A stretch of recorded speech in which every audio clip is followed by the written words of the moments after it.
Greetings, imagination connoisseurs. Once again, it is I, your Duke of Dope Discourse, Robert Meyer Burnett. I invite you to watch and listen to the Designing Hollywood podcast, brought to you by Martika Aspera and the great, legendary Hollywood costume designer, Marilyn Vance.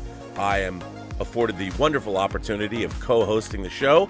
If you are interested in the magic of Hollywood, the design of Hollywood, the clothes of Hollywood, watch the Designing Hollywood podcast, available wherever you get your podcasts from, or find the video version on the John Campea YouTube channel.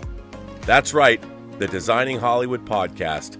Why would you ever want to miss it, especially if you love the movies? Hey, my name is King. If you don't know who I am, my name is Israel King. I'm a writer, director, and anime commentator on my main channel, King Tannic. Now, if you've been a fan of pop culture for any amount of time, then you surely must have noticed the sudden rise in popularity in anime and manga. Films breaking box office records, series topping the most pirated show of the year chart, and of course, the very apparent fan base that has surrounded it. According to a poll back in February of this year, about 50% of Gen Z watches anime. Now, if you're not Gen Z, it can be kind of hard not knowing anything about this new, sudden, very popular corner in the pop culture zeitgeist. And that's where we come in. King Tannic and the Burnettwork have partnered to bring you the best anime and manga related news show on YouTube. The Otaku Experience is your go-to place to find out the biggest stories of the week in the anime and manga industry. Still not convinced? Try the show out for yourself. The show airs Thursdays at 2 p.m. Pacific Daylight Time or 5 p.m. Eastern. The Otaku Experience, only on the Burnettwork. Observations with Robert Meyer Burnett.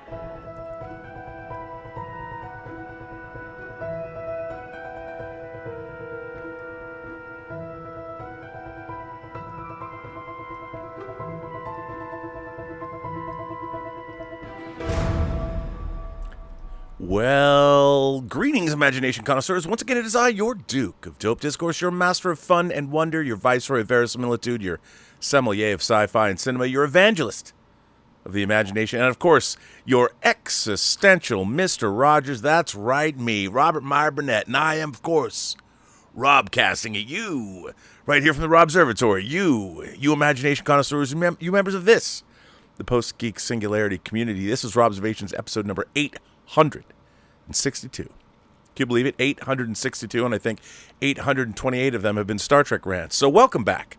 Welcome back to listen to me rant and rave about Star Trek, maybe in a little slightly different way than you might think. At least, I hope it would be that way, because, you know, I got to give it up to all of you loyal listeners, all you members, all you casual viewers of this show, however you define yourselves.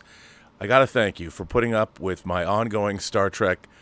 I don't know if you want to call it a problem or call it I don't know what, but you guys you've been here for me. I mean, I feel like, I'm sure some of you, I know, because some of you have written to me and they're like, Rob, you have a real problem. Maybe you should go see somebody about that. Maybe you need some help of some kind. And I'm not saying that any of you are wrong. I just want to thank you for being here for that. First of all, I would like to talk about some news, and news that also disappointed me about Star Trek. So today, they announced the release of Star Trek Picard Season 3. And you know, I did 12, I think 13 actually, 13 episodes, the Kurlan Neskos after show to Picard Season 3. Had a number of the writing staff on, had showrunner Terry Matalas, actor Todd Stashwick came on. And let me point out, I did all of that, but Paramount, they made 6 episodes of Strange New Worlds. They offered them to various online critics and pundits. I was not one of those. So I had to, I had to do what I always do. If I want to see something, I have to make some moves, make some calls, maybe use some acid and put a hole in the chain link fence and sneak through into some post house and steal some files, I might have those files on my computer. I'm not saying I do, but I might. Anyway, no, I'm not going to share any files with you if I had them.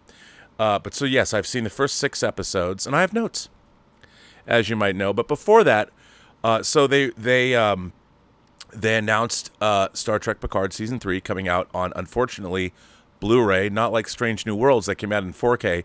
Now, I want to point out that Picard Season 3 was finished in 2K.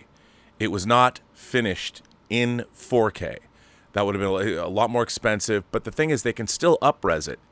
And I know Terry Metalis told me, he's like, well, people bitch and moan and complain. They do, but if something is up-res, and by the way, upscaled, a lot of your favorite movies that you have on disc in 4K, like a lot of the Marvel films, the earlier Marvel movies, are 2K upscales. And that doesn't mean they can't have Dolby Vision and, UHD, ultra high definition. So maybe they can't have, depending on what you have, they can really do a lot with a 2K upscale. And it's unfortunate that Picard is not getting that. But that's not why I wanted to bitch and moan and complain. So they're releasing on October 4th this little nugget. And this is the Picard Legacy Collection.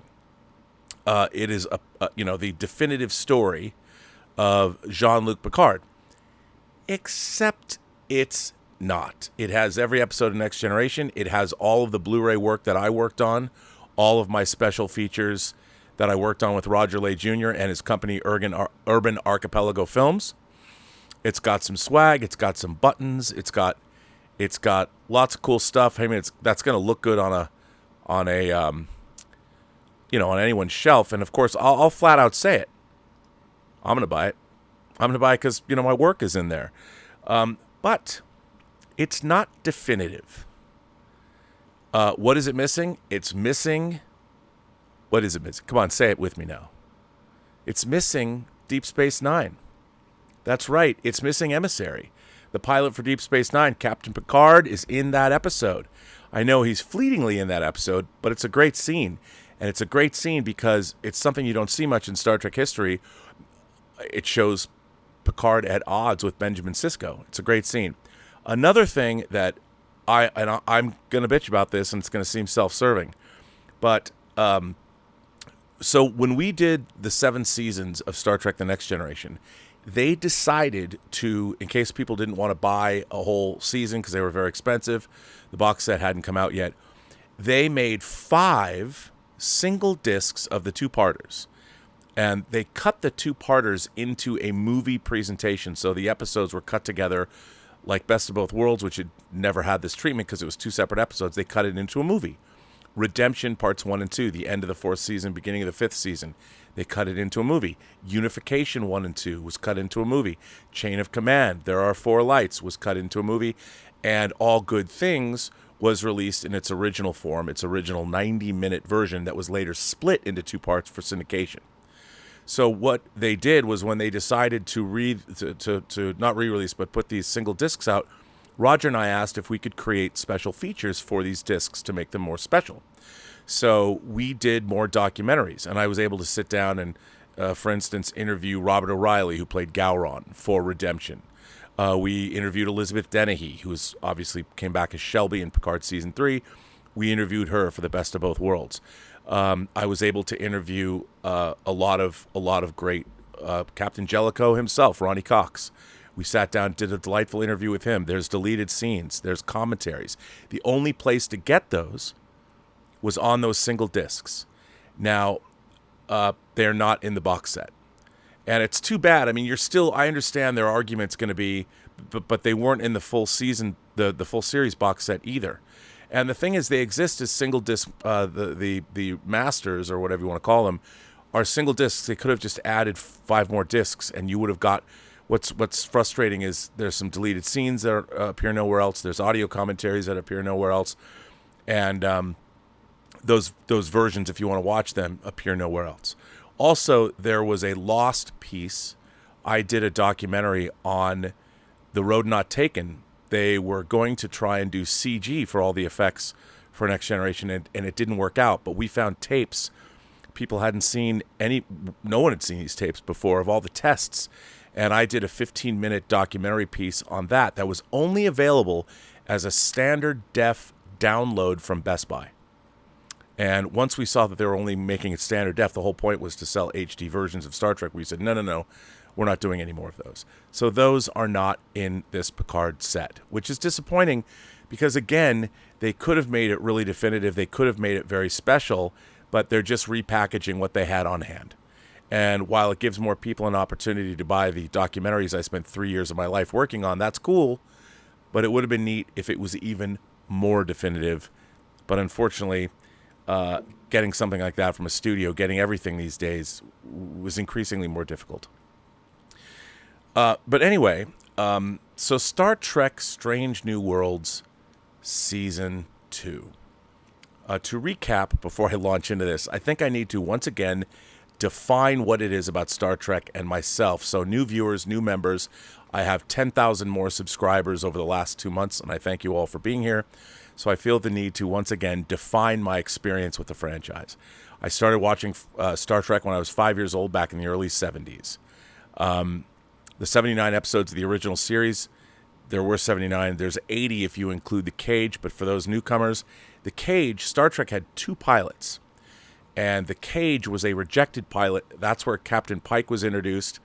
And in a very smart move, they repurposed that pilot as a 2-part episode in the first season of the original series called The Menagerie Parts 1 and 2. And they incorporated that hour-long pilot into the original Star Trek in the body of the show. So I don't consider the Cage, if you watch the Cage on its own, that was a rejected pilot. That is not, in that presentation, canonical. I mean, sure it is. Is it weird for me to say it's not canonical? Is it weird for me to be a middle-aged man and talk about Star Trek incessantly like I do? Yes, it is. I freely admit that. I admit it wholeheartedly. But I'm going to do it anyway. So the Cage only exists as part of the menagerie. Now, let me just give you a note about the Cage.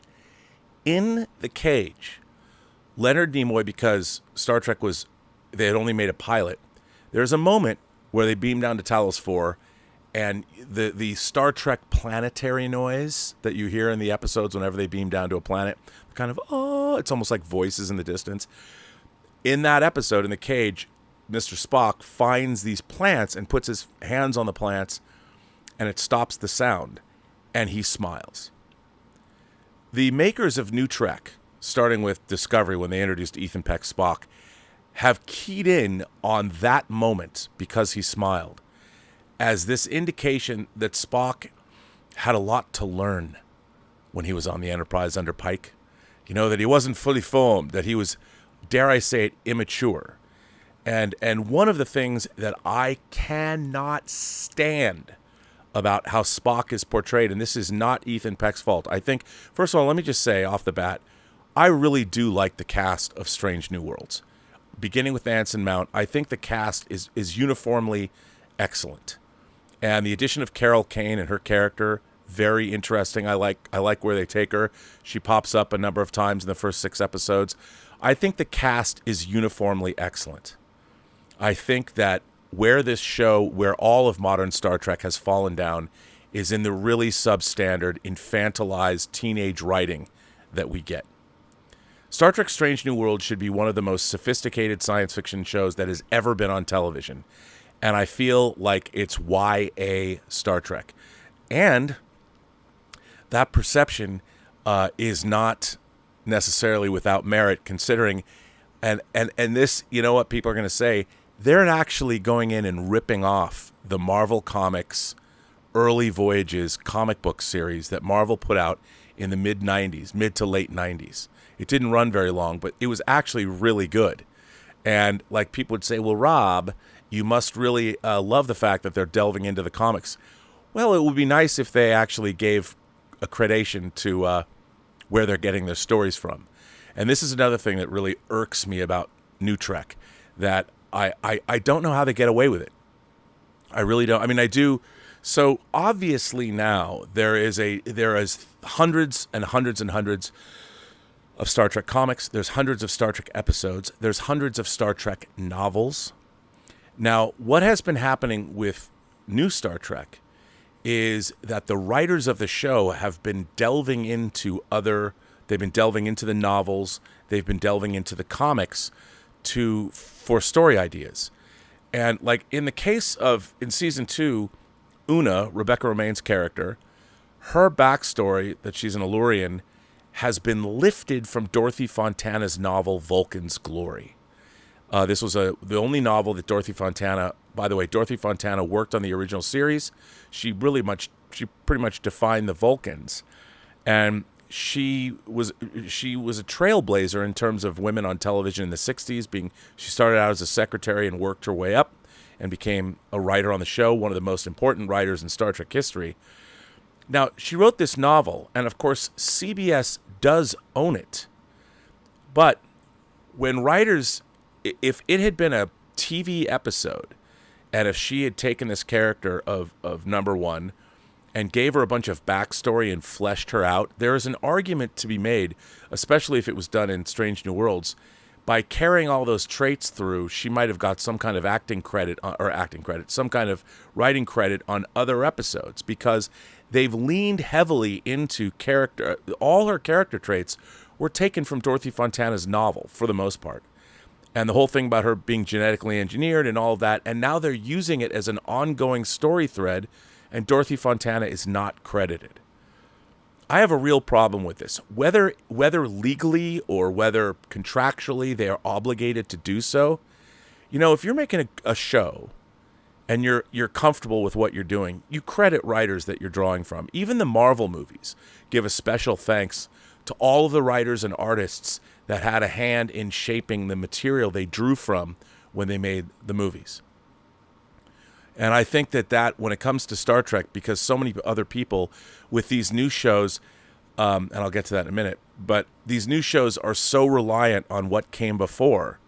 I really do think, it's that Alex Kurtzman and Akiva Goldsman get credit for the show seems strange to me, because this show basically is a continuation of The Cage. So wouldn't it have been Gene Roddenberry? It says based on Star Trek created by Gene Roddenberry, but this show is literally an extension of The Cage. And they are literally, all of Pike's backstory comes from The Cage. And in more ways than one, this season literally goes back to, well, it's not a spoiler, but they go back to a planet. They go back to, I'm just going to fucking say it. They go back to Rigel 7, which you saw in The Cage. And it leans heavily on a storyline from one of the Star Trek Early Voyages comic books. And the writers of that comic are not credited. Now, I understand, but the thing is, if a writer gets credited for utilizing all this work that other writers have done, I would be kind of annoyed if I was paying a writer's salary. And, we got the Writers Guild already fighting for their lives out on the streets of L.A. And to see writers liberally, and I use that word liberally lifting storylines and taking other writers' work that we have yet to see in Star Trek history, not on screen, but because it's in another medium, it's like, well, we already own it. I don't understand why writers want to, heavily. I've said on this show, I want a mix of all that. There's lots of great canonical stuff that's out there in the world. Credit the writers. Based on this story that appeared in Marvel Comics, why not do that? Why? Because they don't want to pay for it. I get that. But it doesn't sit well. And Star Trek in its first season, and here's another thing. Star Trek's episode Arena, the Gorn episode, was based now loosely on a Frederick Brown story. Frederick Brown was credited in Arena. And for some inexplicable reason, part of my overall problem with Strange New Worlds, they've turned the Gorn, a spacefaring race with technology on par with the Federation, they've turned them into xenomorphs that are eating people. First of all, canonically, on Strange New Worlds, they shouldn't have met the Gorn at all, but Strange New Worlds, as proven by this season of Strange New Worlds, has nothing to do with the original series anymore. So I can be like, oh, okay, it's a different universe. Flat out. They I don't know if they are aware they did that, but they did. So I can disassociate myself. Discovery and Strange New Worlds are officially a different universe, and I don't care what the showrunners say. They did this one to themselves. And how do I know this? I won't get into the whys of it, but it all is set up and shown to you in episode 3, which is yesterday's Enterprise sitting on the edge of forever, although not really, but they think it is. But the timeline, specifically to deal with a certain event in Star Trek's history that took place in the 90s, as established happening in the 90s. That's an immutable Star Trek fact. You can't say it's canonical and not. That's a date. And another thing, let's remember, Star Trek does not take place in our universe. It is not an extension of our universe. They showed you in the 1960s it's adjacent to our universe, but there are things that happen, such as in Tomorrow is Yesterday. They talk about dates, future dates in Star Trek. All through the original series, there are future dates that are set up. So the original series, look, as I've always said, Star Trek is a fictional period piece about a future that will never happen. But you have to look at the original series where it all began as, if you're a really clever writer, that should be immutable. I mean, Next Generation, they've bent the timeline as the shows have gone along. Because, in Enterprise, we have to have the Borg. I mean, so you can get angry about that. And I have, I've worked through that. But the more shows there are, the more canonical violations. But you always have to go back to the original series. Strange New Worlds makes a massive change to the timeline when things are happening. Now, they had done this before in Picard as well. But it's like, okay, they've now allowed me to sever. Strange New Worlds is not connected to the Star Trek that I loved. It takes place definitively in a different universe. Definitively. Because they have just decided that the dates presented in the original series no longer matter. And if they no longer matter, well then, you decided not to adhere to those dates. I didn't, you did. So the original series is sacrosanct. You can't sit there and then say, those dates were wrong. But anyway. So my real problem overall with Strange New Worlds is it feels entirely infantilized. And what I mean by that is, when I was a kid growing up, when Star Trek was being written, it was written, Roddenberry was a World War II veteran. It was being written by some of the great fantasists of the day. Robert Bloch, who wrote the novel Psycho. Richard Matheson, who wrote I Am Legend, which was turned into 3 movies over the course, 3 different versions, which is one of the great horror novels of all time. If you haven't read I Am Legend and you've only seen the movies, I can't recommend highly enough to go see that. And the writers that were writing some of the great fantasy television of the 50s and 60s, like The Twilight Zone, many of them crossed over. They were novelists. George Clayton Johnson co-wrote Logan's Run with William F. Nolan. So the people that wrote the original Star Trek series were veterans, or they came out of wartime, World War II, and they were trying to write timeless stories, timeless allegorical science fiction stories that were meant for everyone. They appealed to me as a child, but they also appealed to college students and adults. These were not stories that soft-pedaled things. These were not stories, they tended to use classical language. There wasn't a lot of vernacular of the day. They stuck to classic, proper English because they wanted to do everything they could not to date those stories. And the thing about Star Trek, as I grew up as a kid, first there was the original 3 episodes, or 3 seasons of the original series, then the animated show, which they actually tried to make for kids, but many of the same writers that worked on Star Trek came and wrote those scripts. And of course, most of the actors came back and did their original voices. So while the animation was extremely limited because they were doing it on the cheap, there's some really interesting stories, including Dorothy Fontana's brilliant Yesteryear, or the final episode, The Counterclock Incident, which introduced Captain Robert April as the first captain of the Enterprise.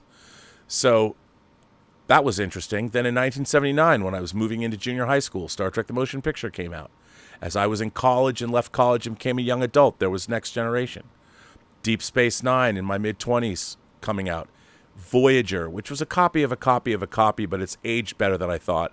And then, of course, Enterprise. And in 2005, the Berman era of Star Trek ended. The Berman DNA, the Roddenberry DNA Star Trek kind of ended with Berman because Berman and Roddenberry worked together on Next Generation. So for me, from 1972 to 2005, which is a great part of my own life, I grew up with Star Trek. And Star Trek stayed relevant with the times. And it always grew and changed and went somewhere different until modern Star Trek. 2009, J.J. Abrams bring back Kirk, Spock, and McCoy. Star Trek Discovery brings back Pike and Spock. Star Trek Strange New Worlds, suddenly Dr. Mbenga, Nurse Chapel, Uhura, and then, of course, Spock, and we get La'an, Nooney, and Singh, because nobody can stay away from Star Trek II. I don't understand that at all, because the cage that they've looked, or the menagerie that they've looked so, they keep going back to it with Pike. How many iterations of Pike do we have now?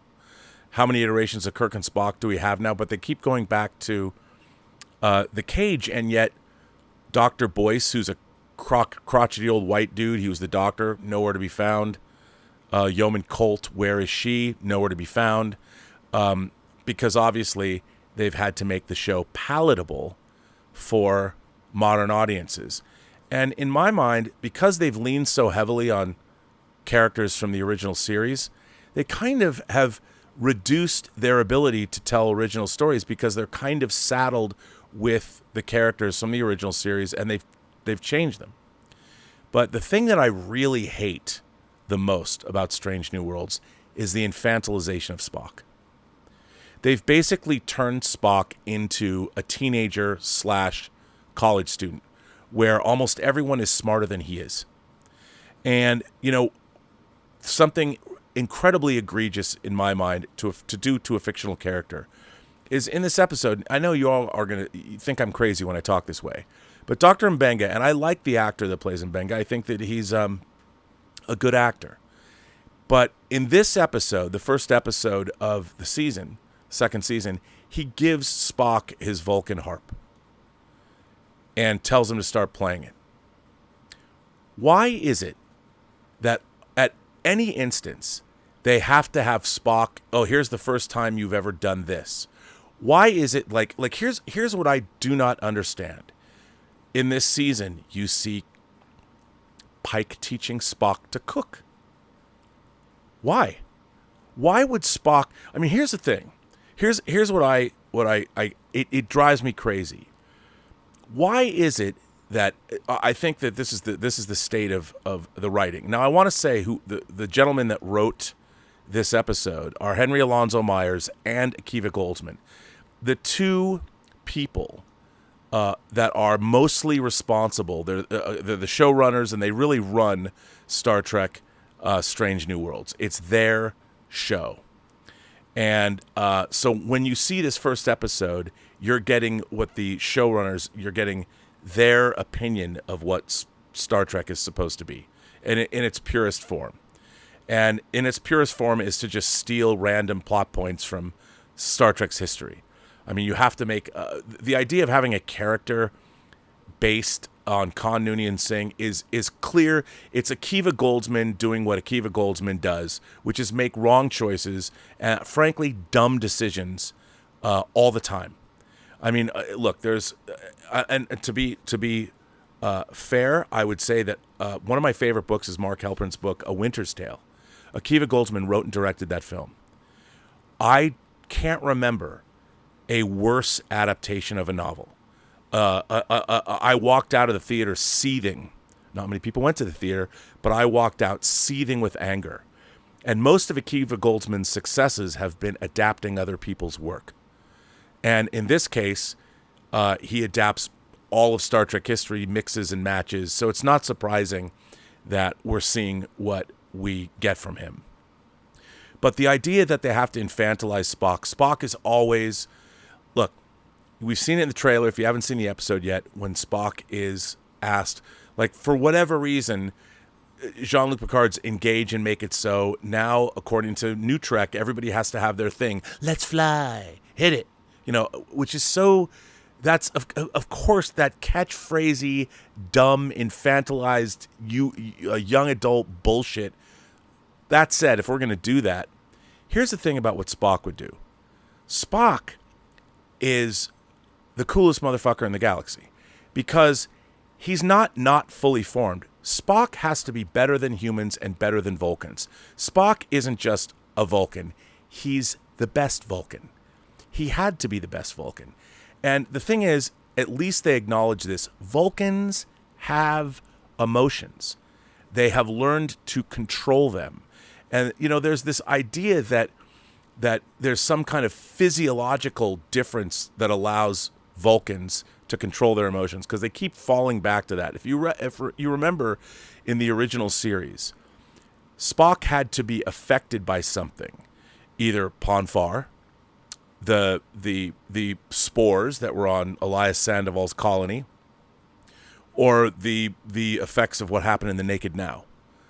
It's Spock can control his emotions. That's what he does. It's not that he doesn't have them. Spock also has a sense of humor. He can give as well as he can get. And if you look at the original series, he makes a lot of jokes. Look at the end of Mirror, Mirror, for instance. I was making a little joke, sir. Extremely little, Ensign. Spock is a funny dude. He knows he's a funny dude. He understands humor, and he can give it out. He just isn't cracking jokes. But the understanding that Spock has on these shows is that everyone's kind of like teaching him. And the thing is, why do you have to make it so one of our former cast members, one of the characters you stole from the original series, why does that character have to establish Spock as getting his Vulcan harp from him? Why can't Spock have already been playing music from the time he was a boy? I mean, Spock's kind of a virtuoso, and when you see him jam, whether he's jamming in a first season episode or jamming with the space hippies in The Way to Eden, Spock is a badass. And so when Spock is asked on this show, here's what and again, maybe it's a personal preference. I get it. You can always take the low road. Let's make fun of Spock, because that's what they're doing. They make fun of Spock on this show whenever they can. And if they're not making fun of him, they're turning him into the great sex object. All the females that watch the show, and males, during the 60s, Spock got more fan mail. Spock got the slash fiction. Spock was the guy that all the women, dreamt of because of the repressed emotions, yet how heartfelt they were. Why is it so? If I had written Star Trek Strange New Worlds, and this isn't because I'm not a TV writer, so there's no scenario where I would be invited to write a Star Trek script. But if I had written a Star Trek script, if Spock is tasked with coming up with his thing, as Ortega says, what's your thing? What are you going to say? Your catchphrase, which, by the way, is so stupid. It just infantilizes the show. The bridge banter on the show has got to go. The most unprofessional place in Star Trek Strange New Worlds is, in fact, the bridge. Spock would think about a catchphrase, and his catchphrase would be the coolest catchphrase. His catchphrase, whatever it was, should have been one where everybody looked at themselves and was like, that's pretty fucking cool. That's how you write Spock. You don't write Spock coming up with some dumb catchphrase. He understands. He understands. He would grok the idea of what this catchphrase is. Not only that, he would grok what his command crew wants to hear from him. And he would deliver it, and he would give it to you, and it would be fucking awesome. As a matter of fact, it would be the best catchphrase. The thing is, no one can use it but him. So it would only be used very sparingly on the show. Of course, the writers don't understand that because it's Akiva Goldsman. And if he's not adapting somebody else, his original ideas, not so good. So that's what we're getting from this show. It makes me angry. It makes me angry because I, as a viewer, since I was 5 years old, always expected to see Star Trek punching above my weight class. It used to be smarter than me. Deep Space Nine was smarter than me. Nothing that happens in modern Star Trek ever surprises me. I'm always ahead of the plotting. I'm always like, they took this from this, and this from this, and this from this. I am not surprised by anything in Star Trek. And what's interesting is if you look at other shows like House of the Dragon, I even knew what was going to happen in House of the Dragon. But their portrayal of what's going on in Westeros, it keeps you on the edge of your seat because it's not talking down to you. Look, I like the actor. I like Ortega as a character. They saddle her with some of the stupidest dialogue ever. Why is it that I can't take that character seriously? And it's frustrating. It's frustrating because why is it that this show feels like it's aimed at teenagers?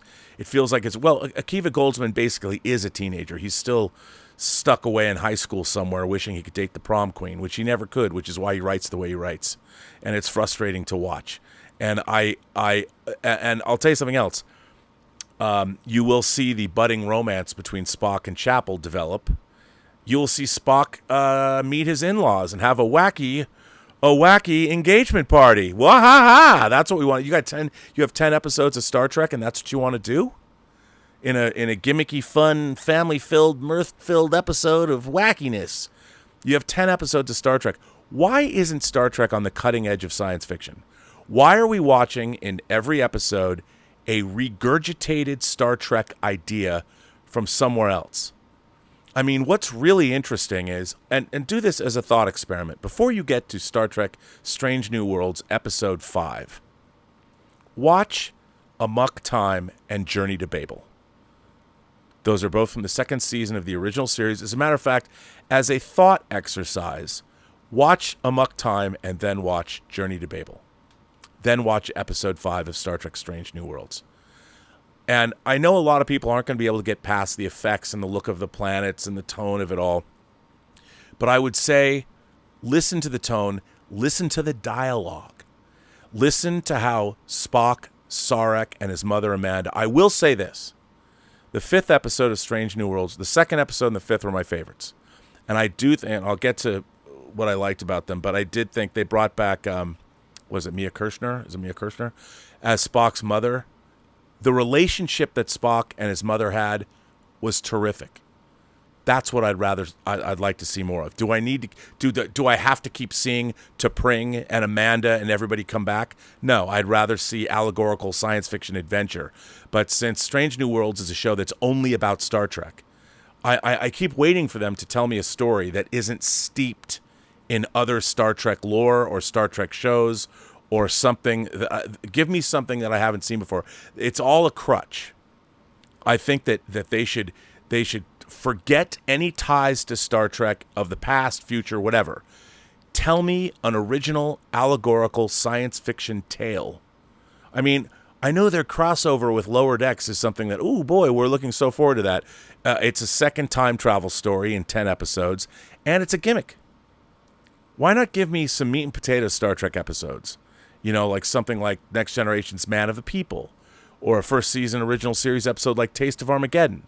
Something that examines social issues through the prism of the 23rd century, action, adventure, sci-fi, allegorical context, and give me something new. I'm tired of them falling back on this premiere episode. Spock, let's steal the Enterprise. Well, how often have we seen that? That's become a trope. We did that we did it in Star Trek III. Spock already stole the Enterprise in the menagerie. And it was a far more compelling reason, and he did it in a far more interesting fashion. And by the way, if you're going to tell the story of Spock's first command experience, you can't do better than the Galileo 7. I know. You're going to go back, and if you watch the Galileo 7, again, a first season original series episode from the 66-67 season, that's the definitive story of Spock's first command. And it shouldn't have been his first command because, you know, he would have been in command. He might have been put in command of the Enterprise at some other point in time. So give me something that's not so dumbed down. Why does Star Trek have to feel that it's written as a high school play now? I've often said that Star Trek Strange New Worlds feels like the Vegas version. You know, tonight at the Wynn, see the greatest show on the strip, Star Trek Strange New Worlds. See the romance, see the colors, see Captain Pike cook for everybody, because he does. Come have a drink with him. I mean, it does not feel to me that it has weight. And maybe, because this is the last time I'm going to rant and rave about Star Trek on this channel, I swear to God. Because Star Trek, you know what? I've aged out. Star Trek Picard Season 3 maybe will be the end of my passion about Star Trek. Because Star Trek Picard Season 3 had things to say to me now. You know, I thought that the stuff with Jonathan Frakes as Riker, talking about the death of his son, I've never lost a child, but feeling the way he felt and finding the cosmic infinitude and facing death, but then instead getting involved in the birth of new life reminded him of what he was missing. And he found, you know, the love of his life. He was able to reconnect with her. That was, to me, very, very resonant. And I love Picard Season 3. There's many instances of that I felt watching that show. I watch Star Trek Strange New Worlds, and it makes me feel like I've gone back to high school and I'm undercover. And I don't want to turn into the Lester Bangs of Star Trek. Maybe I already have. What Philip Seymour Hoffman was doing in Almost Famous as Lester Bangs. I mean, amen. I just think that Star Trek now is being written for infants. It's being written for dumb people. And I know that a lot of people like it. And I don't mean to criticize the audience. The audience certainly isn't dumb. The audience is looking for compelling, great science fiction. You can tell because all of the shows that everybody is watching, from Yellow Jackets to Yellowstone to Succession to Better Call Saul, take your pick, to White Lotus, whatever your favorite show is, it's a good bet. You imagination connoisseurs, you are smart, astute viewers, and you want great programming. And I know this because everybody I know is watching great television. And I just feel that this audience, we imagination connoisseurs and the audience at large, we're the same people loving Game of Thrones. We're House of the Dragon. We deserve House of the Dragon level science fiction to watch. And Star Trek should be there. Star Trek should be the Tiffany standard of great allegorical science fiction that deals with social issues. Like, look, I have no problem with Star Trek, and I'll tell you, I think the second episode, and I'll give it up, the second episode of Strange New Worlds is a courtroom drama. It's court-martial from the first season of Star Trek. It's second season's Measure of a Man. And yes, again, still written like it's a high school episode. And it's incredibly didactic. And why is it that Strange New Worlds can only go into our history when it's explaining something? One of the great things I used to love about Star Trek was when it's like the Magna Carta or the Declaration of Independence, and then somebody would list like 5 other things that we didn't know what they were because they were made up sci-fi things from other planets. Strange New Worlds doesn't do that. Let's go back and make Stacey Abrams the president of the world. Let's talk about the January 6th insurrection. You'll see. But it's very didactic. However, I loved the character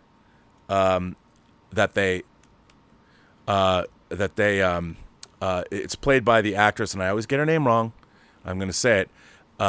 Yetide Badaki, who you've seen in American Gods. First of all, she's a black actress, or just a great actress. She's from Nigeria. She's stunningly beautiful, I think. And she's just a great fucking actress. And she made this part her own. I loved her character. I loved her. And the first thing I thought about is, like, if you guys are going to do a Star Trek spinoff, and you're poaching characters from the original series, one of the great character actors that we got to see in the first season of Star Trek played a character named Samuel T. Cogley, and that was in the episode Court Martial. And if you want to go there, he's been in novels, he's been in comic books. He is a great character. You team up the character that we meet in Strange New Worlds with Samuel Cogley, and you do your Alicia Cook, the great Alicia Cook played him.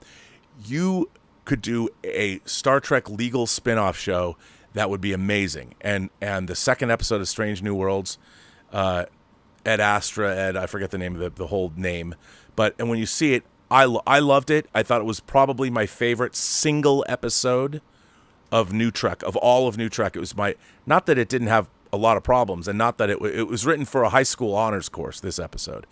But, hey man, Samuel T. Cogley and her, team the two of them up, and you could get a great actor to play Samuel Cogley. I don't know who you would get, but I definitely, you get an older actor, you pair that older actor with her, and that's a show. I'm telling you right now, you guys take that show. It'll cost a lot less, but you make a Star Trek legal show delving into, can you imagine delving into all kinds of science fiction legal disputes? You could get into genetic engineering. You could get into trade disputes. You could get into treaty disputes. You could have them go to planets where there's a civil war being fought and they have to stop it or prosecute whomever. I don't know. I mean, it would be amazing. That's the next Star Trek spinoff after you make Star Trek Legacy. That's what you should do. But anyway, Samuel T. Cogley, Alicia Cook, so good. And he's so good as Cogley. And she is so good. And again, Yetide Badaki, she's so good. She's amazing in the episode. And so, and you'll see, you will fall in love with this character in the second episode as much as I did. It's a great episode. And then episode 5, the family episode I'm bitching and moaning and complaining about, that was also probably my other favorite episode, even though it starts out as a goof, but it's surprisingly moving. But again, they have to bring back Amanda and all that stuff, which is, it's annoying. But I just can't stand overall the infantilization of Star Trek. Everything, it's like, look, everybody always wants to show young Sherlock Holmes, which is not actually a bad movie, even though it kind of draws a little too much from Indiana Jones and the Temple of Doom. But it's like in Indiana Jones and the Last Crusade. In the opening of that movie, Indiana Jones gets turned into Indiana Jones in an afternoon. You know, oh, here's where he got his fear of snakes. Oh, here's where he got his scar on his chin. Oh, here's where he got the fedora. All in like an hour. They do this all the time. Why is it that they have to make Spock a high school student himself where everybody has something to tell Spock about who and what he should be? I hate it. Spock should be the one telling them. Spock had to be the best human and had to be the best Vulcan. And that's the thing. He's got to be better than both. And that's what the character of Spock is. And at every opportunity, they cut him down a peg. Another thing I can't stand on Star Trek Strange New Worlds, I have no problem with lots of female characters. But why is it, in this first episode, why is it that when people come to fix the Enterprise, to give it upgrades, why is it that all the, if you notice, the male, and Paul Chato pointed this out, why is it all the male people that are coming on the ship, why are they all put in their place by the women, by Ortegas and by Uhura? Uhura's an ensign. And, well, no, I fix these things myself. And these guys, you'd think, these are Starfleet engineers. Why is it that they're put down? There's a really weird undercurrent of male hatred in Star Trek. And I'm not a modern Star Trek. And I'm not just saying that as some... The first time Pike is introduced, he's introduced with one of his crew as one of the most annoying fuckheads I've ever seen in not just Star Trek, but in any television show. And he's introduced as part of Pike's crew. And he's set up from the beginning to be an annoying asshole so he can be killed in the episode. They kill him. And the reason they kill him is because he's annoying. I mean, it's amazing. The Star Trek short takes, the one with the tribbles, perhaps one of the most offensive science fiction 15 minutes or whatever that I've ever seen, where, again, the female character is an uber bitch that literally doesn't care. I don't like you. I don't want to hear from you. You're not going to do anything. And then they kill this guy. They just kill him in Star Trek. And they do the same thing. There's this, and I don't know, again, Akiva Goldsman's probably trying to, take some strange home from a bar on Friday nights going, "Did you see my latest episode of Star Trek, baby? You see how self-actualized I think all the ladies are? Come home with me and I'll show you how much I respect the women." Woohoo! Why do they do that? Why do they do that? They have Starfleet engineers coming on the Enterprise to soup it up, to make it better. Oh, no. You don't need to do this. I mean, I know better than Starfleet engineers. I mean, I get it, girl power, but it gets to the point where it gets a little annoying. And I'll tell you something else. In episode 2 next week, there's going to be something that I think fans are going to be talking about. Una and the new character. They have a backstory. They don't really say what it is. They know each other. Apparently they parted on bad terms. Just take notice when our main character is leaving the ship at the end of the episode. take notice of what happens between those two characters, and you tell me what we're supposed to think. Why why have they fetishized lesbianism on modern Star Trek? I don't know. It's so weird. It's a bizarre thing. Now, don't get me wrong. I don't mind it at all. But, if you're going to go there, don't pay lip service to it. Go all the way. It's almost like, tee, look, it's so weird. Again, infantilized high school, the show. I mean, let me say, the people that wrote the original Star Trek series, they fucked a lot. I don't think the people that write modern Star Trek have a lot of sex. I think they'd rather go to a sit-in, or they'd rather go to a protest than get laid. That's but they'll put a little look, they hooked up. It's so lame. Or they'll go the other way, and they'll show, because let's ship these characters. Let's put them together. Ooh, let's show everybody climb into bed. And either way, it's infantilized. Pike is like the only person who seems to have a healthy adult relationship. And by the way, you're actually going to see Spock say, "What the fuck?" And then they cut away. Yeah, we get one of those this season too.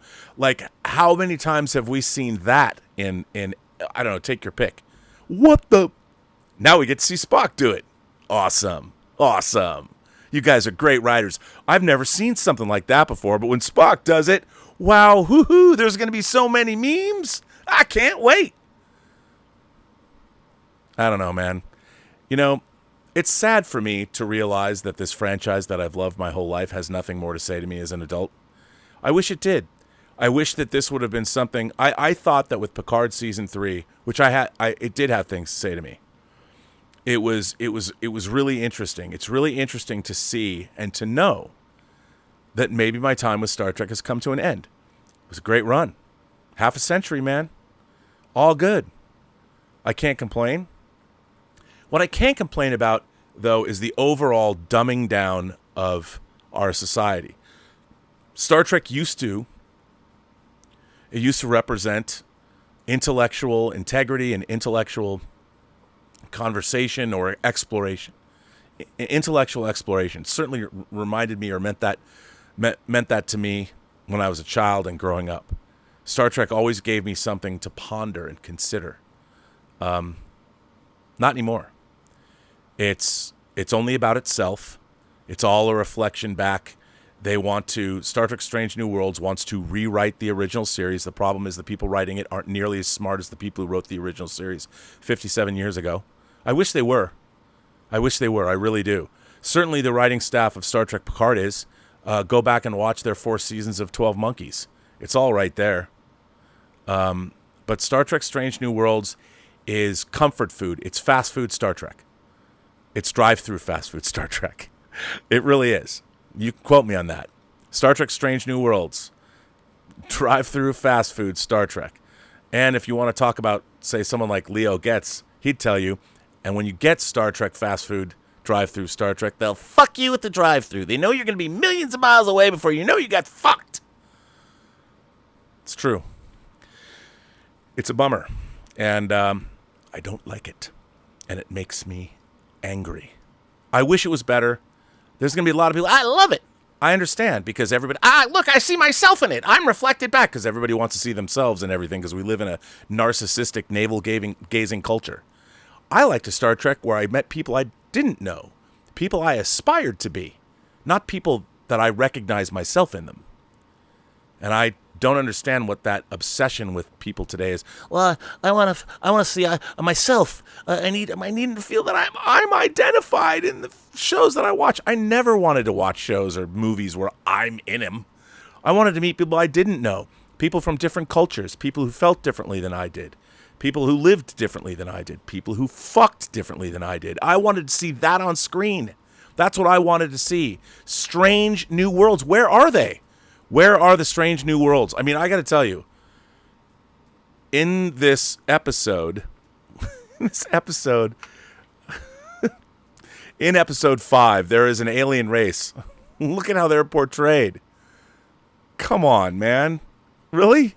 That's how you're going to portray them? Look, Hey, I've got my Avatar Way of Water AMC movie theater glass that, wait, can you see it?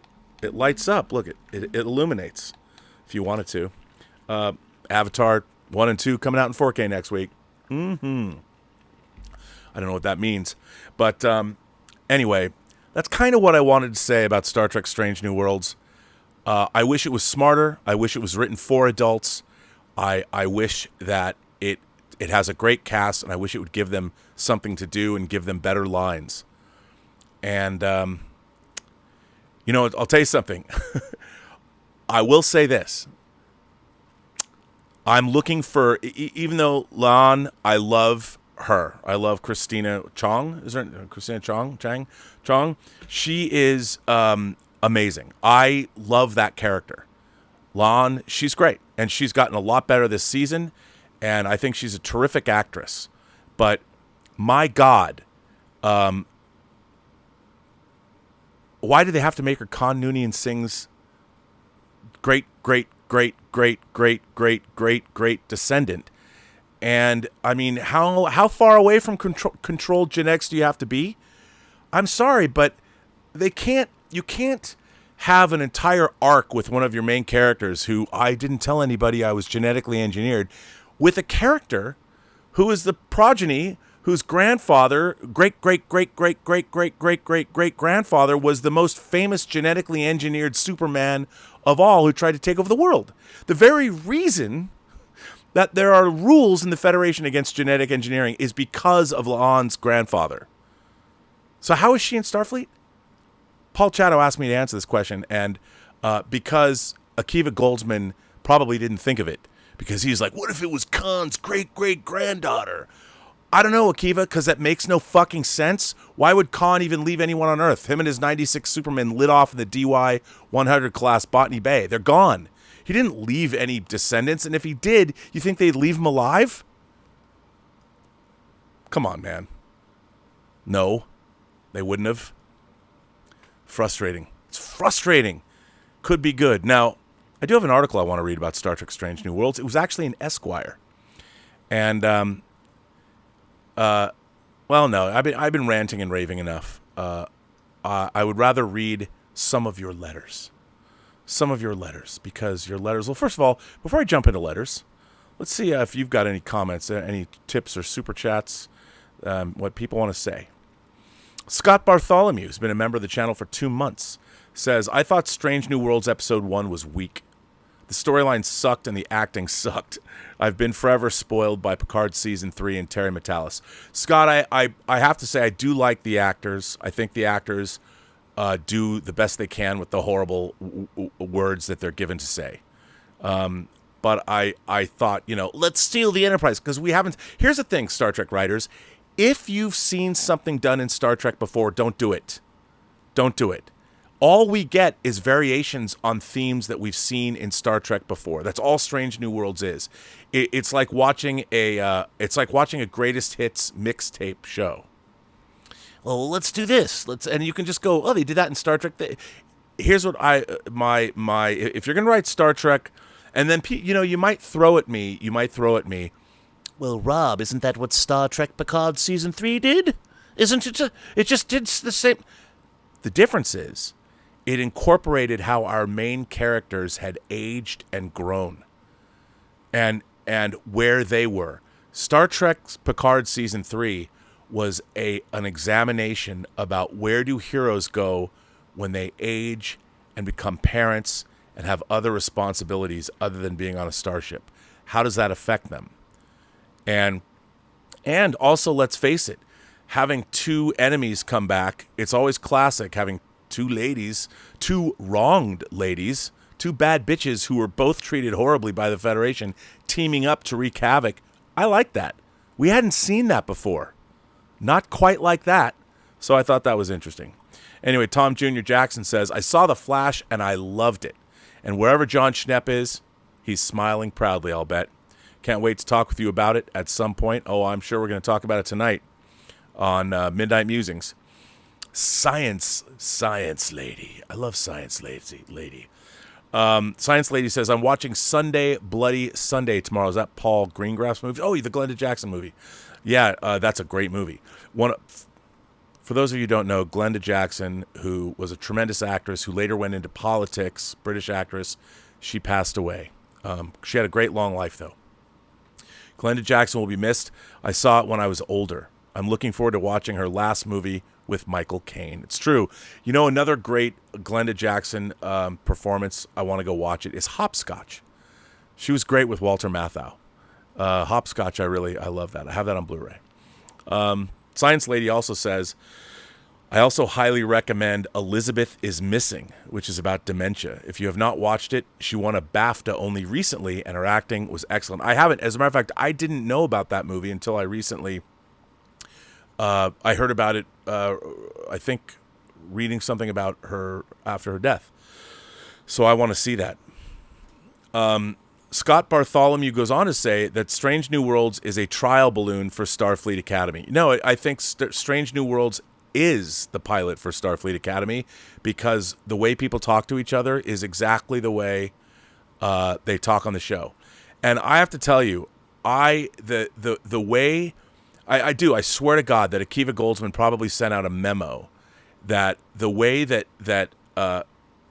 there is a weird racial and gender divide in modern Star Trek, where Star Trek Discovery segregates everybody based on their sexuality, their color, or their gender. So weird. And Star Trek Strange New Worlds is very women, men. I don't believe I'm watching a cohesive ship. I feel like I'm watching a ship that has the girls and the boys. And the girls, you know, they even have scenes in this one episode, in episode 5, where Spock is shown sitting at a coffee klatch with the ladies, and they're all telling these jokes that you'll see. But I'm like, what the hell is this Desperate Housewives? What kind of a scene is this? You'll see. It's just, again, it's written like a YA novel, and I wanted to like pop my eyeballs out. But while I might have hated the first half of that episode, and I didn't like the way the aliens were portrayed, because I'm like, wait a minute, this is in the Vulcan system? Wouldn't they? Anyway, you'll see. But the end was surprisingly moving, and Ethan Peck sells it. Although I don't understand why they don't give him a paler skin. He looks like just a regular dude. But yeah. Play the High Note says, hey Rob, just an observer, but Strange New World seems to have no momentum in terms of people talking about the show. I think Picard Season 3 reminded people of how good Trek used to be. Well, the reason why it doesn't have any momentum is because it's not covering any new ground. I mean, there will always be Star Trek fans that like the lower common denominator humor stuff, as evidenced by Lower Decks. And I get that. People like Star Trek fans have a good sense of humor, you know, but it's a little puerile. It's also, there's always been a little infantilization amongst the fan community when it comes to things like sex and when it comes to humor. That's always been there. That's in every form of Star Trek or science fiction fandom. It's either you're into extreme lifestyle, you know, or you're a little funny about it. You've got a junior high sensibility. It's always been there. It's never going to go away. But the problem is there's nothing that Star Trek Strange New Worlds gives us that is worth talking about. It's all cliche. It's Star Trek Strange New Worlds is not just a show about Star Trek. It's a show of Star Trek cliches. It's like Star Trek was a socially aware show, and even back in the 60s, it dealt with these issues. So what do they do? They go out of their way just to make it about those issues. No. Star Trek dealt with issues in the framework of an allegorical science fiction action adventure show. Give me great science fiction first. Give me great characters and great stories. Star Trek Strange New Worlds, as a matter of fact, no modern Star Trek can only tell stories about Star Trek. They cannot tell stories that aren't even it's like a courtroom drama. The first thing you think about is, it's Court Martial meets Measure of a Man. The third episode is City on the Edge of Forever meets Yesterday's Enterprise. You can say that, by the way, about every episode, at least the 6 episodes I've seen. That's not good.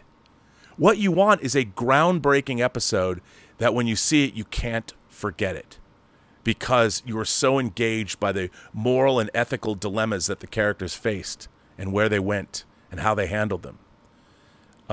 That's what Star Trek is missing.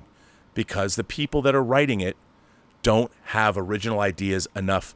They're reading Star Trek comics. They're reading Ursula K. Le Guin short stories. You know, they're not coming up with original ideas because they don't have any. And this isn't a criticism, it's an observation. I mean, I'm criticizing the fact that you should go get your own original ideas, but why does modern Star Trek is just a collection of cliche Star Trek stories. Especially these episodes. It's like, please give me an original idea. Please, please, please, please, please. I've got 100 science fiction novels on my shelves here I could loan you. I probably never get them back, so I probably wouldn't loan them to you. But my God, it's almost like you've never thought of an original idea. I know for a fact that Akiva Goldsman hasn't.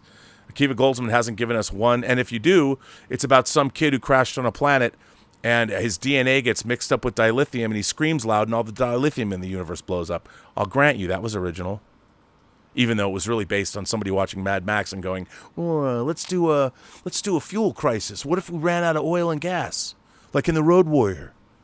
The Mad Max movies, man. We'll do this post-apoc. What would happen to the galaxy? As if every, spacefaring race uses dilithium for. Anyway, that's a Discovery thing. I've already covered all that. Play the high note. Oh, I already said that. That's what I was reading. Play the high notes question about no momentum. Yeah, and it has no momentum because the stories aren't worth talking about. They're all cliche. We already know how they're going to end. You know what? I guarantee you, at least for the first 6 episodes, you will know how all those episodes end after the first 10 minutes of the episode. You'll know how it ends. You'll be able to. I bet you can do a Star Trek drinking game.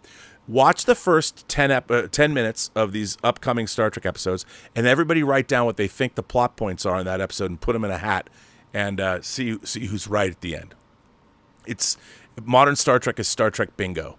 Just take your take a bingo card and see where you're going to wind up with that. James Wallace says, I watched a Ready Room episode with Ethan Peck, and I felt so bad that he seems like a smart guy, but he's given dreadful material. Listen, I think Ethan Peck, I've been very critical of actors who play Vulcans. I think Ethan Peck is the best person to play Spock outside of Leonard Nimoy. I think he's terrific. And he gets it. He understands how to play a Vulcan. I mean, he's in maybe way too good a shape to play a Vulcan, but whatever. He certainly hits the gym. There's a reason why his last name is Peck. He lives up to his name. And I'm jealous. But I think, yeah, the problem is he's playing a neutered form of Spock. Spock is not, he is the coolest guy in the room. He really is. He's not somebody that needs to come into his own. That was a terrible choice on the part of Akiva Goldsman. Well, he's not fully formed because he smiled in this one shot of the pilot that was rejected. So every time, here, Spock, maybe you should play some music. Really? I mean, Spock's been playing music since 1966, since early on. And now you're going to tell me that 57 years later, because you, Akiva Goldsman, wanted to, make Spock your own? Because he's, so you can go, hey, check it out. It was me, baby. It was me. Let me buy you a drink. I was the one who gave Spock his Vulcan harp. It was me and Henry, man, in last week's episode. Come on, dude. Why do you got to do that? Connor Thorne says, is it even worthwhile to explore non-canon Star Trek like the books if they don't mean anything to the official lore? Yes. You know why? A great Star Trek story is a great Star Trek story, no matter where you get it. And to me, here's the thing. To me, I don't care, as somebody who read Star Trek novels, and a lot of them aren't as great as you want them to be because they were policed. But I'll tell you something. If you're a Star Trek fan and you want to delve into some amazing Star Trek novels, read Federation or Prime Directive by Judith and Garfield Reeves-Stevens. Read Ex Machina by Christopher Bennett. Read David Mack's Mirror Universe duology. You'll read David Mack's Mirror Universe books, Rise Like Lions and Shadows of Empire and Rise Like Lions. Pardon me, it's Sorrows of Empire and Rise Like Lions. Read his books. Read those 2 books about the Mirror Universe, and you'll be like, wow, Why can't they rip off? I mean, they already ripped off his Section 31 Control novel. Why don't they rip off his Mirror Universe stuff? I mean, those books, the thing is, there is an elegance and a sophistication and a level of thought put into the very best Star Trek novels that completely eludes the writers of modern Star Trek. And I would absolutely suggest that they read Star Trek novels. I mean, Kirsten Beyer, who works on the show, you know, perhaps screenwriting is not her forte, but she wrote some great Voyager novels. But I would say that the best so you like the Mirror Universe? Read Sorrows of Empire. Sorrows of Empire is amazing, and so is Rise Like Lions. And you'll read those and go, where's this show? Read John Ford's The Final Reflection. One of the great. You want to read a great story about the Klingons? Read The Final Reflection. You'll be like, what the fuck? Why do we get this garbage when we could be getting this? And this was written 40 fucking years ago. You want to read another great Star Trek novel? Read Diane Duane's The Wounded Sky, one of her first books, or read her Rahansu books. After Wounded Sky, read My Enemy, My Ally, and then the Rahansu. I mean, and this is a great thing that the writers do too, the writers of Star Trek novels. They realize that Romulans is a name we gave them. They don't call themselves Romulans. We call them Romulans, but the Diane Duane came up with the name the Rahansu. That's what they call themselves, which is very cool. Read her Rahansu books. Hell, read Shatner's book that he also wrote with the Reeve Stevens. Read his Preserver trilogy. Read Ashes of Eden, The Return and Preserver, which was The Return was referenced in Picard Season 3. Or hell, go read, you want to read the ultimate Borg story that deals with the creation of the Borg? Read, again, David Mack's Destiny trilogy. Or read his Cold Equations trilogy. Go back and read. Peter David wrote an entire Star Trek, what's it called? Hell, I can't see my Star Trek shelf. But he wrote a whole series of books about a captain named Mackenzie Calhoun, which is incredible. Read the Vanguard series that David Mack was a part of. Read a great book called Articles of the Federation. That's like the West Wing in space. Read that book about the Federation president. And I mean, there are so many great Star Trek novels that could have been ready for the making. But no, that's another thing, is these stories exist. They're out there. They're on my shelf right over there. And I have to deal with the YA Spock and the Nurse Chapel romance. Again, they're rewriting the timeline, the canon. The canon's already out the window. But just drives me crazy. Will Johnson-Sasso says, Rob, getting more and more into Star Trek. Your knowledge and passion is a huge contributor. Super curious about that Esquire article. Okay, if it's about AI, but I'll read it. Louis says, a quick side note to say farewell to Cormac McCarthy, my favorite author and one of America's finest. He had a long life, but still breaks my heart. Let's see. You know what? Let's see if this is one of them. No. So Cormac McCarthy wrote a duology. This is one of them. Stella Maris. He wrote these two books, and this is the second of them. I have not read this one yet. I've read the first one, and it's really interesting. The first one. So these are the last two books he wrote. So yes, get them. It's good stuff. Oh, and by the way, if you are interested in LGBTQ issues and things, Grant Morrison wrote this book, Luda, which I also highly recommend. This is a fascinating book. I'm sure somebody canceled it somewhere. I don't know, but I liked it. Grant Morrison, the comic writer. Yes. So Cormac McCarthy, Louis, thank you for bringing it up. And maybe they'll finally make Blood Meridian. Who knows? Michael Davis says, the original Star Trek is a near masterpiece. Don't you think it's hard to replicate masterpiece quality, especially decades later? Well, look, it's always hard, but they don't have to replicate it. You know, they succeed it. And if you look at shows like, look at how MASH the movie became MASH the TV series. Look at Breaking Bad and Better Call Saul. You know, look at something like Frasier as opposed to Cheers. We have constant examples of how things, or Star Trek and Star Trek The Next Generation, or Star Trek The Next Generation and Deep Space Nine.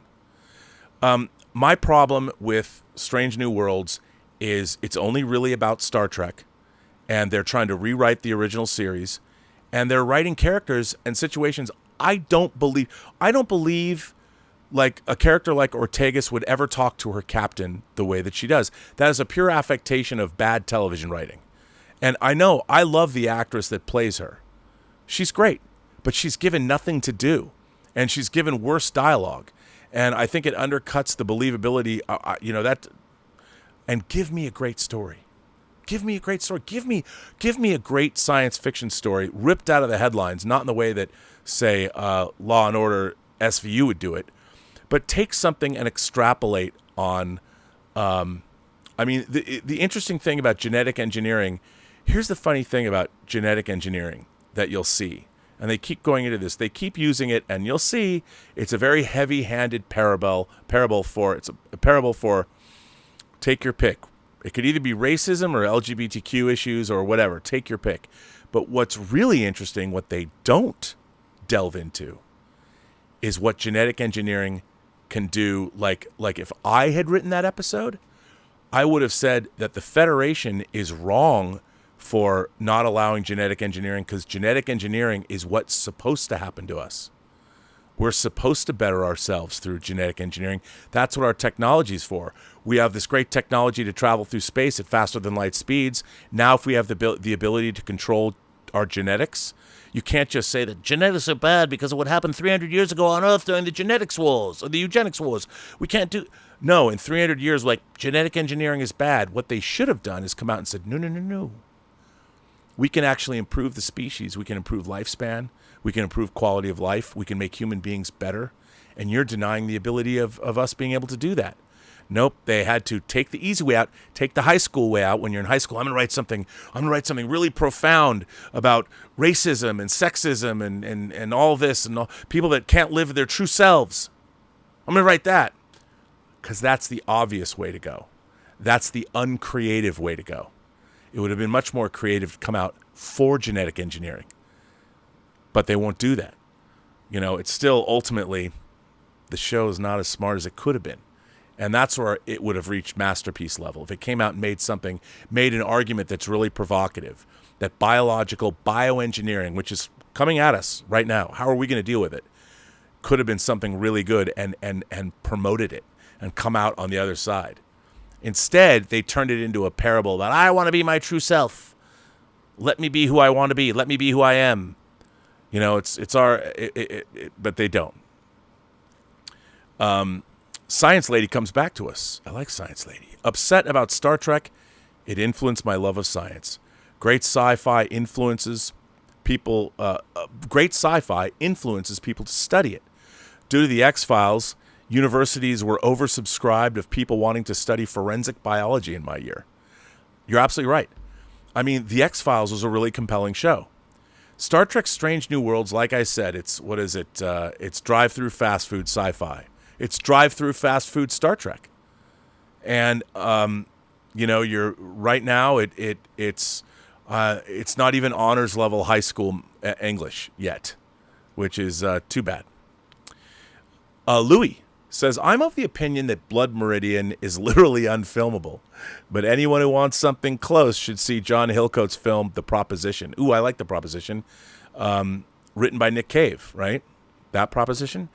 Blood Meridian is close to unfilmable, but people have wanted to do it for a long time.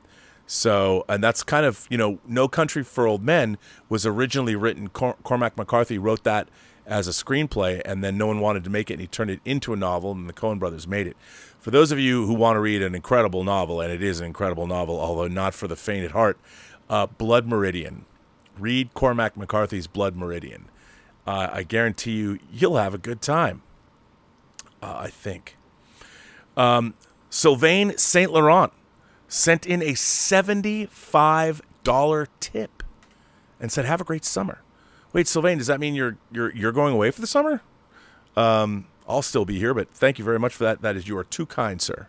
You are too kind. But thank you so much. I always appreciated. Plus, Sylvain Saint Laurent. What a cool name. I could see that on a handbag, but I'm sure that's an old joke you've probably heard a million times. But thank you for that. I very much appreciate it. Shin Goji says, hi, you responded to my tweet earlier today about inappropriate bridge talk on Strange New Worlds. It takes you right out of things tonally and is a disservice to Melissa Navia also. You know, I really respect Melissa Navia. She had a great tragedy in her life. She lost her husband, and I've seen her speak, and I think she's fantastic. And, I mean, she's saddled with her goofy haircut, but she really deserves a lot more to do. I hate the dialogue they give her. I think she's a far more gifted actress. I would really like to see them delve into. And by the way, why does everybody have to have a traumatic backstory on the show? What's with trauma? As I've said before, the great thing about Star Trek was, and it was said by William Shatner in Star Trek V, I need my pain. That's what makes me who I am. The people who are out on the final frontier, trauma doesn't get in their way. You know, they've moved through it. That's why they're tough. If they're not tough, they can't be out on the final frontier. Our favorite British expat in Japan, Lynn Hobday, is here. Lynn says, hi, Rob. Strange New Worlds. Pike and Number One, good chemistry. The Doctor and Chapel, good chemistry. Nice to see them non-romantic male-female connections. Ethan Peck has a great voice. I hate the juvenile bridge crew. Hate. Made me miss the Titan bridge crew all the more. Oh, night and day. By the way, here's something else I would like to say. So in this episode, the episode we just watched, Mbenga has his magic elixir. I used it during the war. If you take a juice that's going to make you stronger, it doesn't suddenly give you the skills of a ninja, which I've never understood that. Just because you suddenly have superpowers doesn't mean you know how to use them. I mean, that was, again, ridiculous. We're going to drink some elixir. I mean, what are you? Are you the Wing Kong in Big Trouble in Little China? I mean, what are you? I feel pretty good. There's a reference for all you people out there like John Carpenter movies. But yeah, I mean, here's the thing. Great actors on Strange New Worlds. They can do a lot more. If you gave them great dialogue, they could pull it off. I mean, again, go back and watch Amok Time. Everyone remembers Amok Time because Kirk fights Spock. What's really interesting about that episode is the first 20 minutes before they get to Vulcan. Look at the scene where Kirk and Spock, where Spock is reluctant to talk about Vulcan biology. Look at how those two gentlemen act. Look at how Shatner and Nimoy act in those scenes. It's amazing. And you look at that, and there's an elegance, and there is the tone of those scenes is fantastic. And that's, to me, what Star Trek is. That's great science fiction. And I want to see more of that. Oh, yeah, Science Lady says, now, genomic, is it egg? Or do you mean egg? Genomic egg is already here with CRISPR technology. I'm telling you, did you read about how they can make like human embryos now without men or women at all using stem cells, reorganizing stem cells? Man, let's do a show about that. That's why the whole thing about genetic engineering and how they brought it back in Deep Space Nine to have Julian Bashir genetic engineered and all that. Even 25 years ago, they should move on from that. It seems like when you're watching, the way they talk about genetic engineering on Strange New Worlds seems like we're looking at something from the equivalent of the 50s. They really need to move on and bring us into the future because genetic engineering is already here. So, Garfield's Bizarre Adventure says, hey, Rob, how many shots of alcohol do you recommend before someone watches Strange New Worlds? Here's the thing. Like fast food, it goes down easy. You're watching it, and, you know, it's just this goofy, it's the tone of it all. It's just so goofy. But, again, the cast is good, so they sell it and it makes it palatable. Another thing I hate about the show is I can't stand the design of the VFX. The color palette, the choices, really don't like the design of the VFX at all. Yeah, but that's a nitpick. That is a nitpick. Well, listen, before I stop, I'm going to read some letters. You can still send me super chats or tips if you want. I'll get back to those. But people send me letters, and usually the letters I get are pretty damn good. So let's see. Let's see what the letters are. Let's see. No, can't look at that. People have been sending me some extra. Okay, this comes from Taylor. And the subject is The Writers' Strike, a Controversial Take. Hey, Rob, I hope you're well. Let me start off this letter by letting you know I'm dyslexic. So if I make any spelling, I want to read this again, or grammatical errors, please forgive me. I will use ChatGPT to try and fix them before sending. So here is the letter. This comes from Taylor. And I'm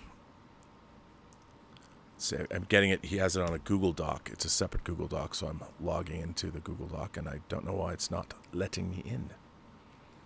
Maybe I'll have to get back to that, Taylor. Or download it. Oh, here we go. Hey, Rob. I hope you are well. Let me start off this letter by letting you know I'm dyslexic, so if it makes any spelling or grammatical errors, please forgive me. I will use ChatGPT to try and fix them before sending. My name is Taylor, and I'm from Perth, Australia, and I work as a mostly corporate and sometimes creative director of photography, DOP. I wanted to put forward my thoughts about the writers' strike. I keep hearing ideas expressed by the writers and their supporters that they should be paid what is fair, and I certainly agree with that statement. Some of the ideas about mini rooms and unlimited drafts of scripts seem to be extremely problematic in my perspective, but honestly, when it comes to being paid less from royalties from streaming shows compared to what they would get from TV syndication, well, doesn't that make sense? I know it's not the popular opinion to look at the big bad evil mega company as just that, but in this case, the vast amount of streaming service subscriptions are ad-free.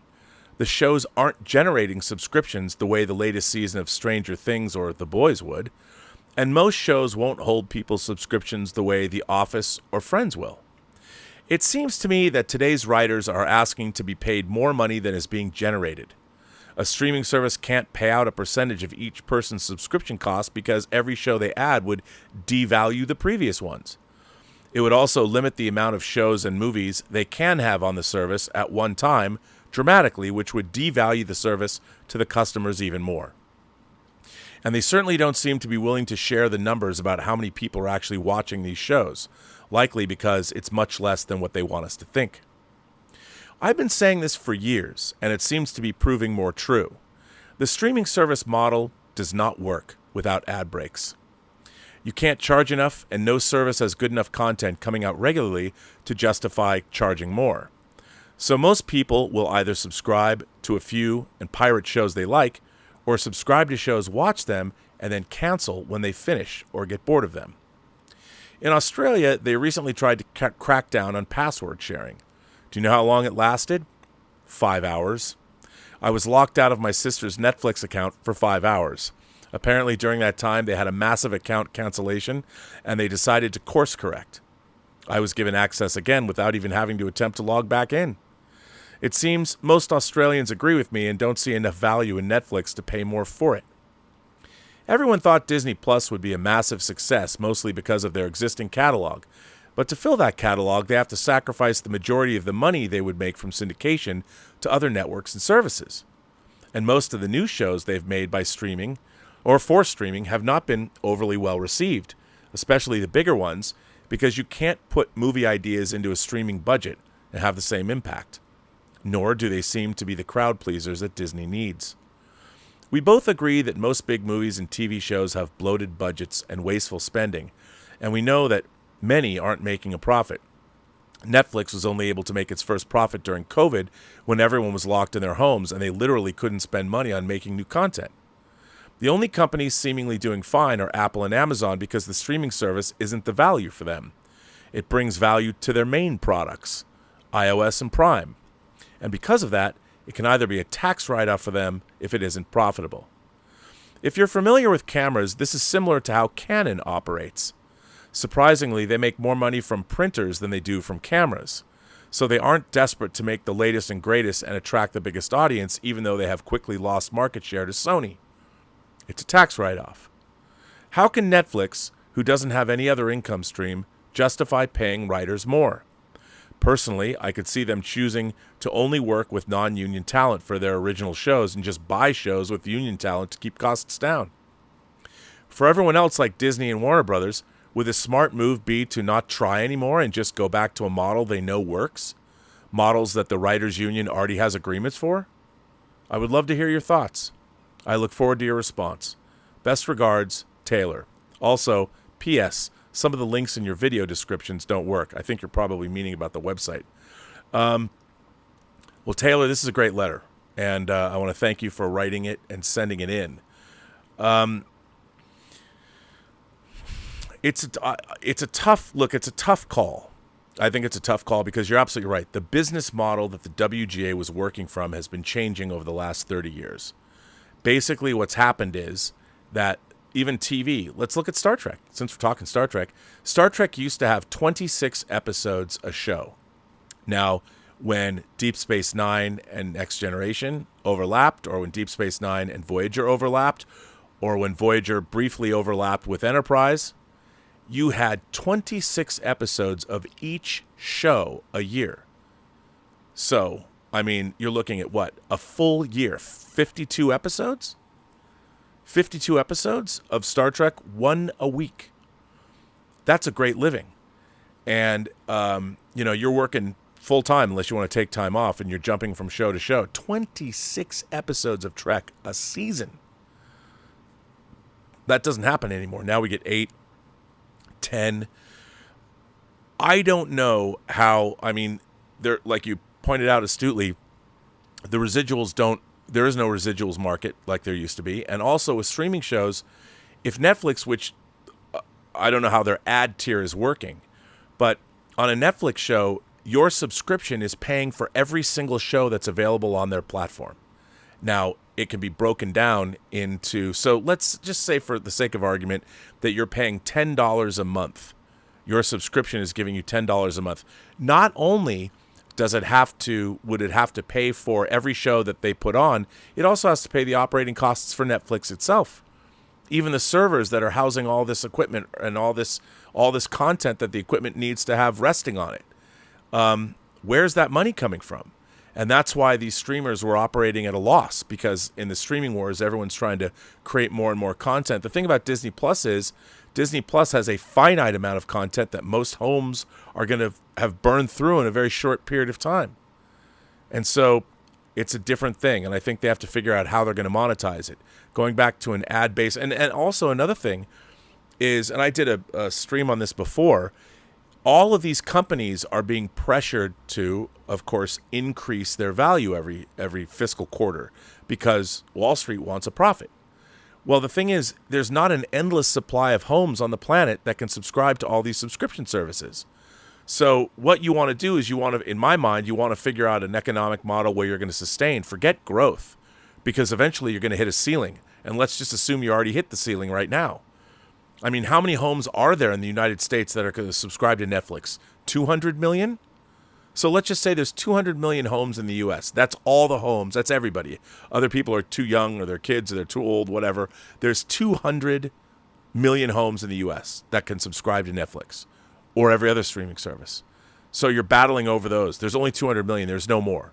You can move into other countries and you can go global and it becomes more, but eventually you're going to hit the same ceiling for all of the places, to the point of if once every home that can get a streaming service on planet Earth can get them, assuming they're wired up or Starlink makes sure they can download shows, well, that's it. You're then out of growth. So eventually you're not going to grow any further.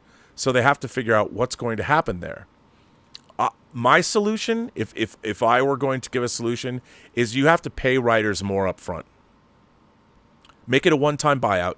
I know writers don't want to probably hear that, but make it a one-time buyout, because if you pay writers more up front, and they should get paid more, and give them the time to make the shows that are really great. It's not easy to come up with, I think Terry Matalas and team did not have all the time in the world to create Picard Season 3, but a lot of those writers had worked together on The Great 12 Monkeys. So they had understood how they're going to write. They kept talking about Captain Stashwick before Todd Stashwick was ever cast. And so they knew they had a shorthand. Those writers had a shorthand because of the work they did on 12 Monkeys, and they brought that acumen to Picard Season 3, so they were able to write that show fairly quickly. You know, I don't know what the solution is, but the writers have never been treated well in Hollywood. They're the first to be there, and they're always the first to be treated badly and shoved off once we don't need them anymore. But I think, like, what they want, writers being available to go up to the shows they've written and oversee their episodes being shot, whether they're being shot in Toronto or whether they're being shot in Romania. I think writers need to do that. How are writers supposed to live and grow and make more TV shows? Again, I'm not qualified. I'm not a member of the WGA. I'm not part of their negotiating team. But I would say a starting point would just be to make the minimums higher and pay writers more. And basically give them what they want. The residual thing, I don't see as it's ever going to work out. They're not even talking right now. You know, and you've got independent movies are being shut down, and I know how hard it is to get independent movies financed. And I understand that the writers are putting pressure on everyone, but at the end of the day, I mean, is this going to break the WGA? I don't know. I believe in paying more money to writers. When you hear how much Amazon paid for Citadel, that I know it was reshot, but $300 million for 6 episodes of 40-minute shows? Come on, man. That's not so good. By the way, I don't know if did I answer Garfield's Bizarre Adventure? How many shots of alcohol do you recommend before someone watches Strange New Worlds? It really depends on the alcohol you like. I mean, you know, you might have to drink 3 or 4 like beers that have 9% alcohol, maybe a Chimay or something, or a juicy haze IPA. But and I don't know how many shots. That's a tough one. But I want to say thank you, Taylor, for that letter. That's a good letter. This one comes from Darren Atchison. He put his name in there so I can say it. Hello, Mr. Burnett. I'm a huge fan and I really appreciate your work. My name is Darren Atchison and I'm a writer, artist, and producer. I'm creating and telling a new massive science fiction story. What makes my current project unique is that I'm writing it with fan input. Ooh, that's cool. Anyone can create a free login and make comments, critiques, and suggestions. Wow, what a cool idea. I currently have contracts to write a science fiction novel and to write and draw a graphic novel. I'm also very close, fingers crossed, to deal with a live-action adaptation, either as a series of movies in traditional cinema or as multiple seasons on a streaming platform. I'm trying to tap into the awesome power of the independent media community. Our project is called Scavengers Elite. I would love to talk to you at your earliest convenience. Our URL is www.scavengerselite.com. Keep up the amazing work. Proud member of the Singularity. Well, Darren, thanks for being a member. First of all, I would encourage, if you are allowing that kind of input, everybody who's watching this, go to www.scavengerselite.com and check in and see what they're doing. I'd love to talk to you about it. This sounds amazing. And I'm definitely in. Let's talk about it. This next letter comes from Isaac, and I'm trying to. This is it's a Word doc. I must go open the Word doc here. Interesting. Let's get this doc open. And this is called. This is going to be interesting. I have no idea what's... just so you guys know, when I read these letters, I have not usually pre-screened them. So I have no... This letter is titled, What's Going to Happen to the Tots? What's going to happen to the Tots? We shall see what this is about. Whew. Dear Rob, greetings from the East Coast. I'm a relative newcomer to your channel, but I first saw you on Collider way back when. I find your knowledge of film history as well as your takes on current events within the art form a pleasure to listen to. That's very nice of you. Thank you. I did some water. I graduated from college not too long ago. Although I majored in history, my real love is film. And I've made 3 not-so-good shorts and worked on 1 professional film set. Given your frequent references to young people in light of your concerns about how the medium and culture as a whole are changing, I thought you might be interested in hearing from one of them. Also, absolutely. First of all, I don't care how old you are.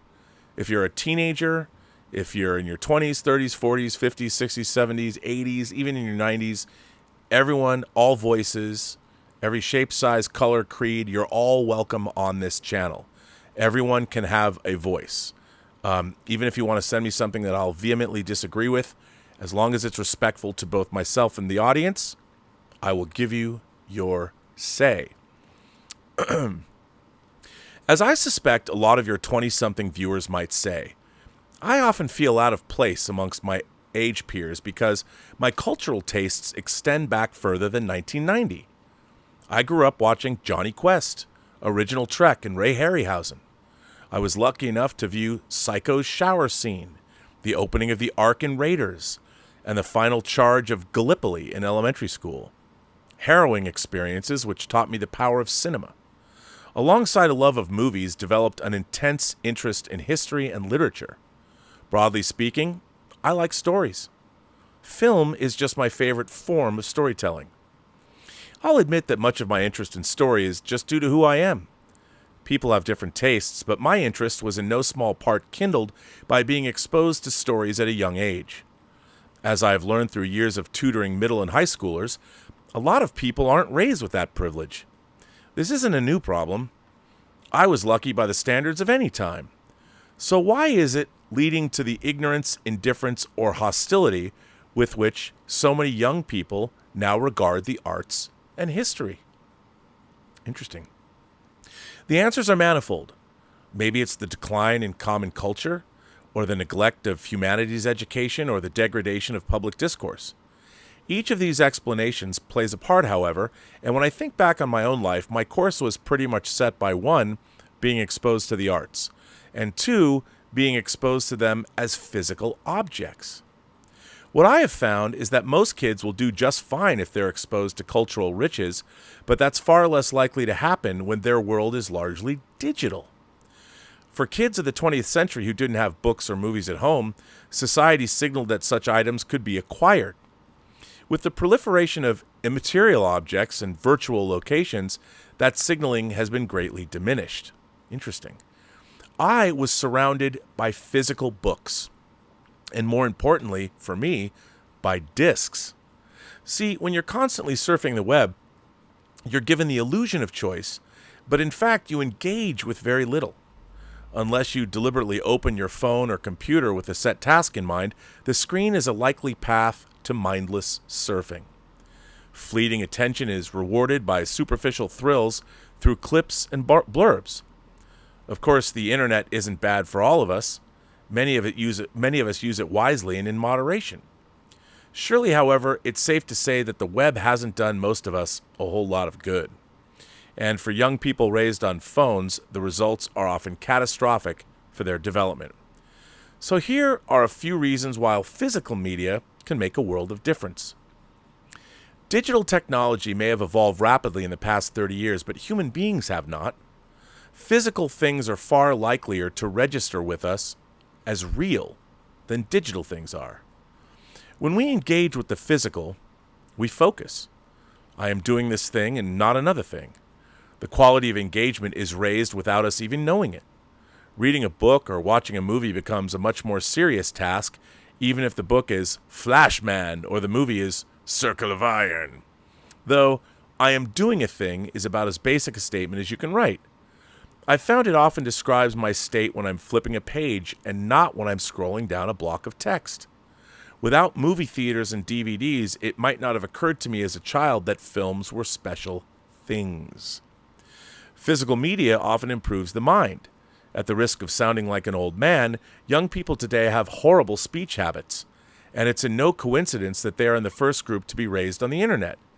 The casual speak of the early web must have been such a relief at first, but when it becomes the norm rather than the exception, a harmless lark is turned into a source of degradation. If physical media makes it more likely you spend your time reading books and watching movies, or looking at paintings and listening to music for that matter, not only is it limiting your time online, it's also exposing you to higher standards of language, not to mention music, history, and visual arts. Moreover, each of these things is encountered unencumbered by a digital intermediary and develops a personal relevance as a result. If an obsession with paper and DVDs is an unhealthy hang-up, it can also be the initial steps toward education. The final serious point I have to make about physical media is that it gives individuals more freedom. Broad tastes will likely follow from an educated mind, and foremost amongst those broadening horizons is the one in which extending ever backwards through time. An appreciation for history, especially through the arts, makes one averse to condemning older stories for not conforming to the present standards of propriety. You can recognize what was right and wrong about fashions past and present. In the words of C.S. Lewis, the scholar has lived in many times, and is therefore in some degree immune from the great cataract of nonsense that pours from the press and the microphone of their own or his own age. Ooh, I love that. That's a great quote. Looking at current trends, Lewis's observation seems ever more important, although there is cause for concern in the world of literature. I will focus on film. Nowadays, because streaming services have to sell their entire catalog to the general public, the business incentive to censor has gone up. Enough has been said on your channel about how odious this practice is, so I will not linger on it. Instead, I will focus on the benefits of the older physical model of home release. When you buy a DVD, you are endorsing one film and not another. You're giving that film a generous amount of money compared to what you would be contributing to the same film over a streaming platform. Because DVD watching is private, the incentive to censor is limited, and in any event, there is an inherent protection against the practice. The film is now yours. No company can take it away. It's also nice not to be paying a monthly fee for a catalog 90% of which is junk. Find out what you like, read up on what's good, buy it, sit down and watch, make up your own mind, and if you like a movie, rewatch it. You can create a library. It's fun.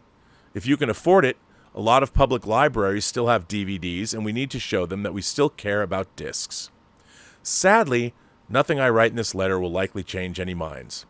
Most of us here already like physical media, and our minority status seems set. I often think of the end of Candide, when the titular hero learns that the best we can do is cultivate our gardens.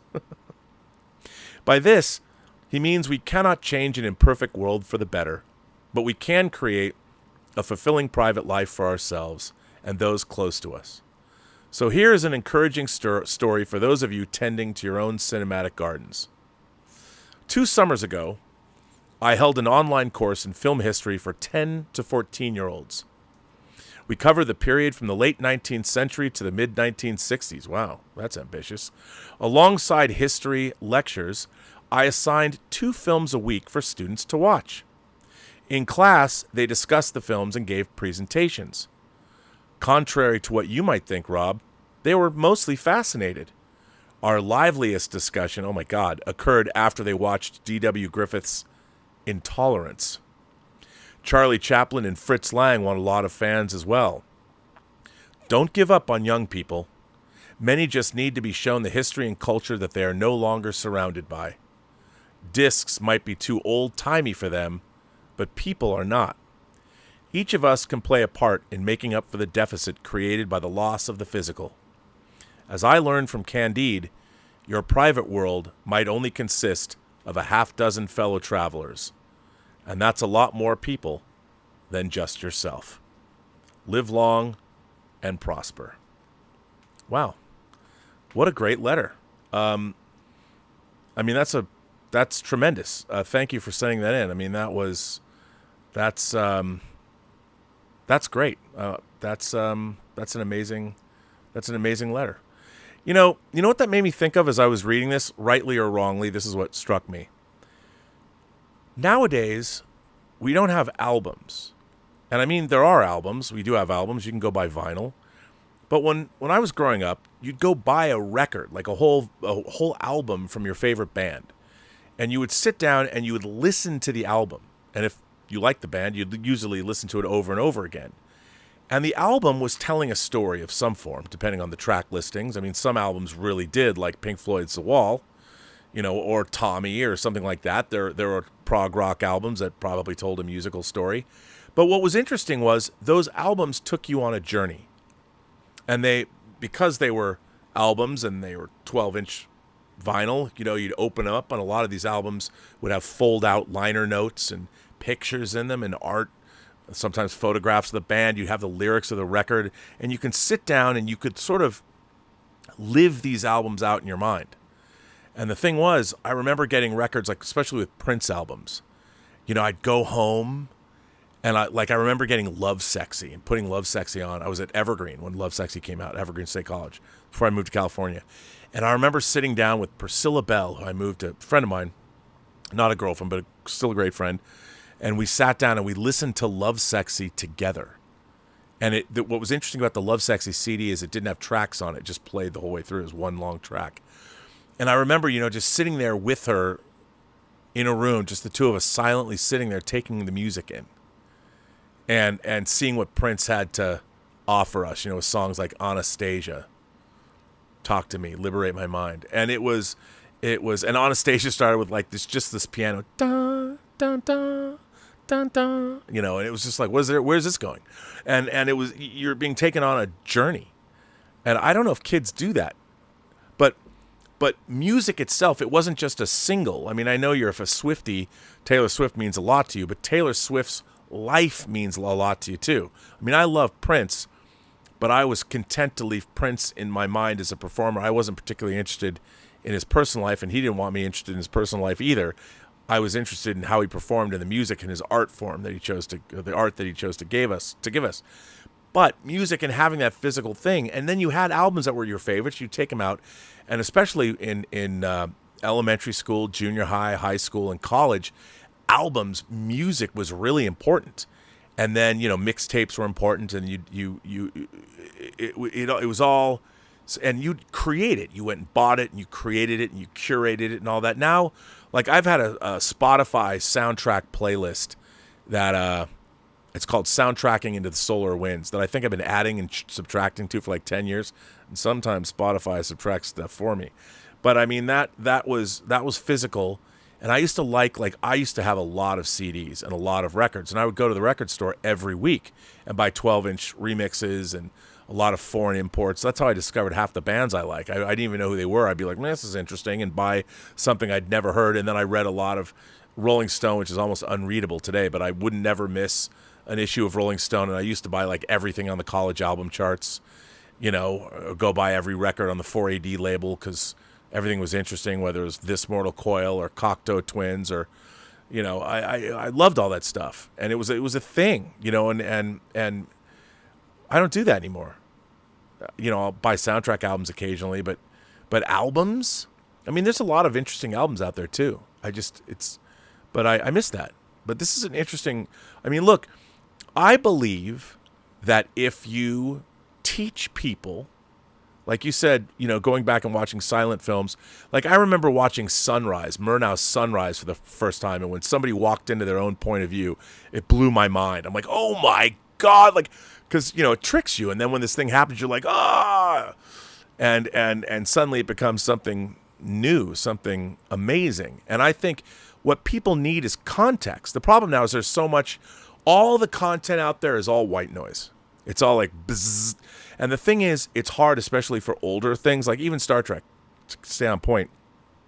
There's a lot of people that I hear from, younger people too, that have gone back and they try and watch Star Trek. They literally can't watch it. Same is true of Doctor Who, because Doctor Who was shot on both 16mm film and videotape. But I don't mean that I mean they're literally not equipped. In their mind, they can't see past the production value. They can't see past the visual effects. They can't see past what they would call what they'd say is the fake sets. They can't see. So when they watch it, their brain's like, there's nothing here that is, there's nothing here that excites me. I can't watch this. I have to watch The Mandalorian, or I have to watch Game of Thrones. I can't watch 60s stage-bound television that was created 57 years ago. But no one's taught them. No one's explained, no one's curated it for them. And I think that that's important. I think most people, especially young people, like my friend David Starzyk, who's an actor, he was raising his two sons, Liam and Finn. When he was a kid, he was showing him things like the Three Stooges, and he was showing him James Bond movies. And I remember we went with Liam to see Goldfinger. He'd never seen a James Bond movie in the theater, and the ArcLight was playing Goldfinger. I've told this story before, but I haven't told it in a while. And we were worried, like, okay, would Liam like Goldfinger? Because, you know, it's 1964. It's a little dated. And this was probably 20 years ago. And he loved it. You know, we explained that it was older, and he totally understood. And the first thing he said when the lights comes up, he was all excited, and he said, James Bond wore a hat. Because even in the gun barrel scene, Bond had a hat. You know, he'd have his hat, and he'd throw it on the hat rack, Money Penny going to M's office. And I love the fact that that was the first thing that came out of his mouth after when the credits were rolling and the lights come up, that James Bond wore a hat. Like, it never would have occurred to me that a kid would key on the fact that Bond didn't wear a hat in the latter Bond films. I don't think Roger Moore. No, I think the last time anybody wore a hat, maybe it was Goldfinger. Was it Thunderball? I'd have to go back and watch. I don't remember. As much as I love the Bond franchise, I could not tell you when did Bond stop wearing a hat in the Bond films. I know he wore a hat in Honor Majesty's Secret Service because he got married and wearing a hat. But still, and he loved it. So there's always a possibility. All you have to do is curate information. And, you know, David Starzyk did a great job with his kids because he showed them everything. He showed them old movies and would tee them up for them and say, okay, kids, here's what we're going to watch tonight. Here's what it is. Here's what you look for. And when you have that parental guidance, and, you know, you're listening to your dad, I mean, he's a very great actor. He's a very handsome dude, very nice guy. But he also was a great father. And when he's telling you something, you're like, oh, Dad, yeah. He was one of those guys you're like, yes, sir. And you want to follow in his footsteps and see what he's got to show you. So I think that doing that and curating that for kids it's a great way to be. Fat Steven says, I recommend Gunship's self-titled album. Seriously, I have listened to Gunships, and they're awesome. I'm a huge fan of that band. And you are right, Fat Steven. 200 Watt Studio says, got my Vinegar Syndrome Showgirls today. You? Why you gotta hurt me?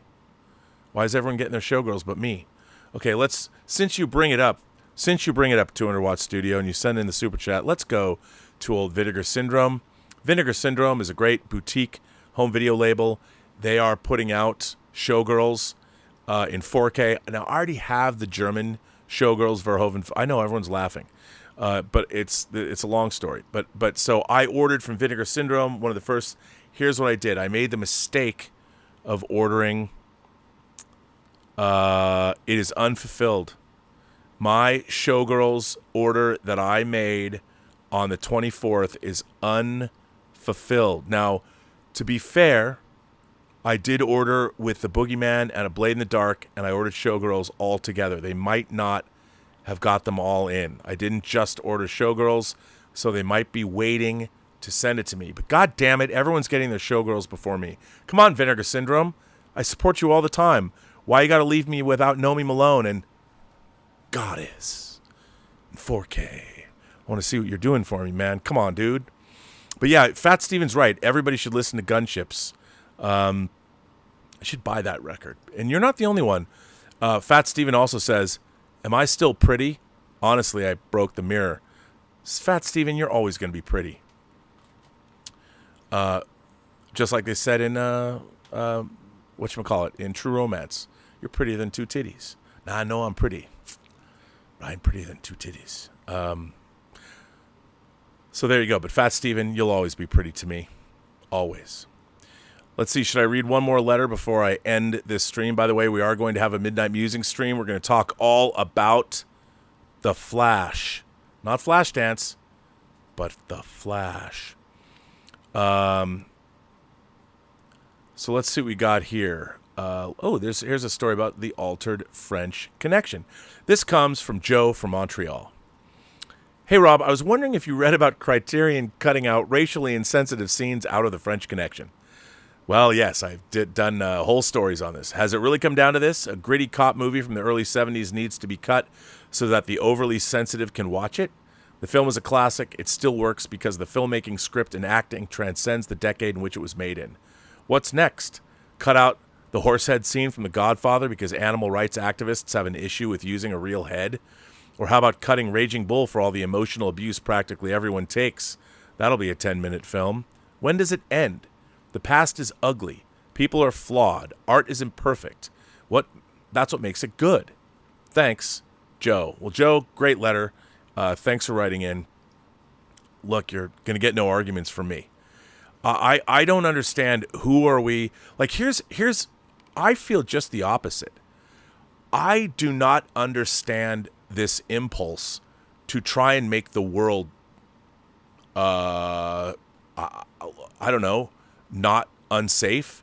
The world, to me, when you walk outside, the world is a place where there's Legos everywhere and you're in bare feet.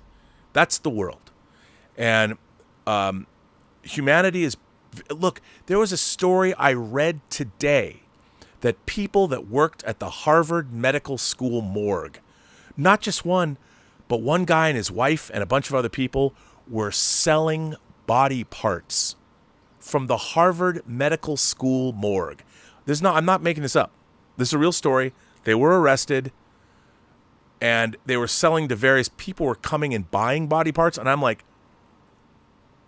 what are they using? And in my mind, the first place I go is, what restaurant is going to be outed as serving human meat? It would not surprise me. I mean, between watching this benevolent hacker that suddenly started going after child pornography sites and stuff, totally disgusting. But when you hear what people are doing, people are awful. Human beings are awful. We're also great. We're horrible people that will abuse one another, and yet we'll go to the moon. Or we'll go to the stars, or we'll split the atom, or we're going to figure out how to change our genes and become thousands of years old. Maybe somebody will make real vampires. I don't know. But we are a dichotomy. We are a crazy species. And you have to take the good with the bad. And this idea, what's so weird now is I grew up in a world thinking that when I opened my front door and walked out into the world, anything goes. I have to be ready and tough enough for everything. Whether a meteor falls on my head, there's an active shooter, that I'm suddenly going to be in an active violent event, whether I get hit by a bus, whether a nuclear meltdown happens and Jane Fonda's not there. I mean, I don't know what's going on. And it's weird that everybody wants to live in this kumbaya. The idea of equity, I don't get that either. Like, I'd love to be LeBron James. I always say this. I would love to be LeBron James. I'm never going to be LeBron James. No matter how hard I try, if I tell you, listen, I identify as LeBron James, I want somebody to say, dude, you're never going to be that good at basketball. You look nothing like LeBron James. You're never going to be LeBron James. And that's okay for me. If I have to come to the hard realization that I'm not going to be LeBron James and somebody tells me, they are not doing me a disservice. They're being honest with me. Now everybody wants to live in a world where I am this, so you must now refer to me as this. Why do I have to refer to you as that? I'm polite and I'm nice, so if you want me to refer to you as this, I will do that. But don't tell the government that I have to refer to you like this. Don't try and change laws making me refer to you like this. The world is a terrible place. If you choose to do somebody, be somebody, or do something, or you got to tough that shit out. That's the law of the land. That's survival of the fittest. And I think it's this whole thing with it's not just a word was cut out of the French Connection. It was a whole exchange, and it was a racist exchange. They used the N-word. They used the word Guinea, which is another racial slur. I'm a Jew. I've been called a kike. I didn't even know what that meant the first time I had to ask my dad. The first time I heard the N-word, I didn't know what it meant, and I had to ask my dad. My dad had never said, I'd never heard my parents say a bad word about anybody. And my dad I was told that Lieutenant Uhura was the N-word, and she was my first crush. And I did not understand how somebody would absolutely, because, when you're a kid, you don't know. To me, she was part of the command crew of the Enterprise, and in Mirror, Mirror, when she had her midriff exposed, hubba, hubba, hubba. I mean, she was hot. And I was in love with Lieutenant Uhura and Stacy Carter, to be fair. Stacy Carter was a pretty blonde girl that was in my class in elementary school. And we went to high school. We went to junior high and high school together, too. But it was Lieutenant Uhura and Stacy Carter in my young days. Those are the two women I liked the most. And I didn't understand it. My dad had explained to me, and I didn't get it. I really didn't. didn't get it at all. I'm like, why would somebody not like Lieutenant Uhura? She's hot, and she's on the Enterprise bridge, and she was in the mirror universe with her midriff exposed. I didn't get it. I didn't understand. But, the world's a terrible place, and it's our, that's what Stanley Kubrick said, my favorite director. The universe is a dark, terrible place, and it's up to us to bring the light. And I believe that. Only we can do that. There's a couple more letters I got to read. Carl J. White. Carl J. Ooh, no, this could be a topic. I'm going to keep this one because he says this could be a topic for... I'll finish with this one. Carl J. White, this is a topic, so I'm going to keep that. This comes from Joe from Montreal. He says, Flash gets a pass. Hey, Rob, I just saw the trailer for Woody Allen's French film Coup de Chance, and I realize that North American audiences will not see it. Not that Woody Allen cares if people here watch his films or not, but I find it problematic that someone who has been found not guilty twice has an issue with North American distribution. Now, if he was found guilty, I'd understand, but the courts sided with him, so shouldn't he get the benefit of the doubt? There are plenty of movie stars today that have stains that are on the public record, but we overlook them because they make money making blockbusters. Most of their issues were settled out of court, so hush hush. But when it comes to Woody Allen, who has yet to be found guilty, he can't show his films at home. Thanks, Joe. Ooh. Well, you know what? I've walked into this one, Joe from Montreal. I'm a huge Woody Allen fan. And I'll tell you something. For those of you who don't know anything about Woody Allen's history and have only heard what's happened recently, he was accused of malfeasance with Dylan 30 years ago, over 30 years ago, and he was investigated. He was seen by psychiatrists. 2 states investigated him, and he was exonerated of any wrongdoing, and they basically said the whole thing was made up. Now, in the post-Me Too era, Mia Farrow and Ronan Farrow, they used this opportunity to bring all this stuff back to the fore after 30 years.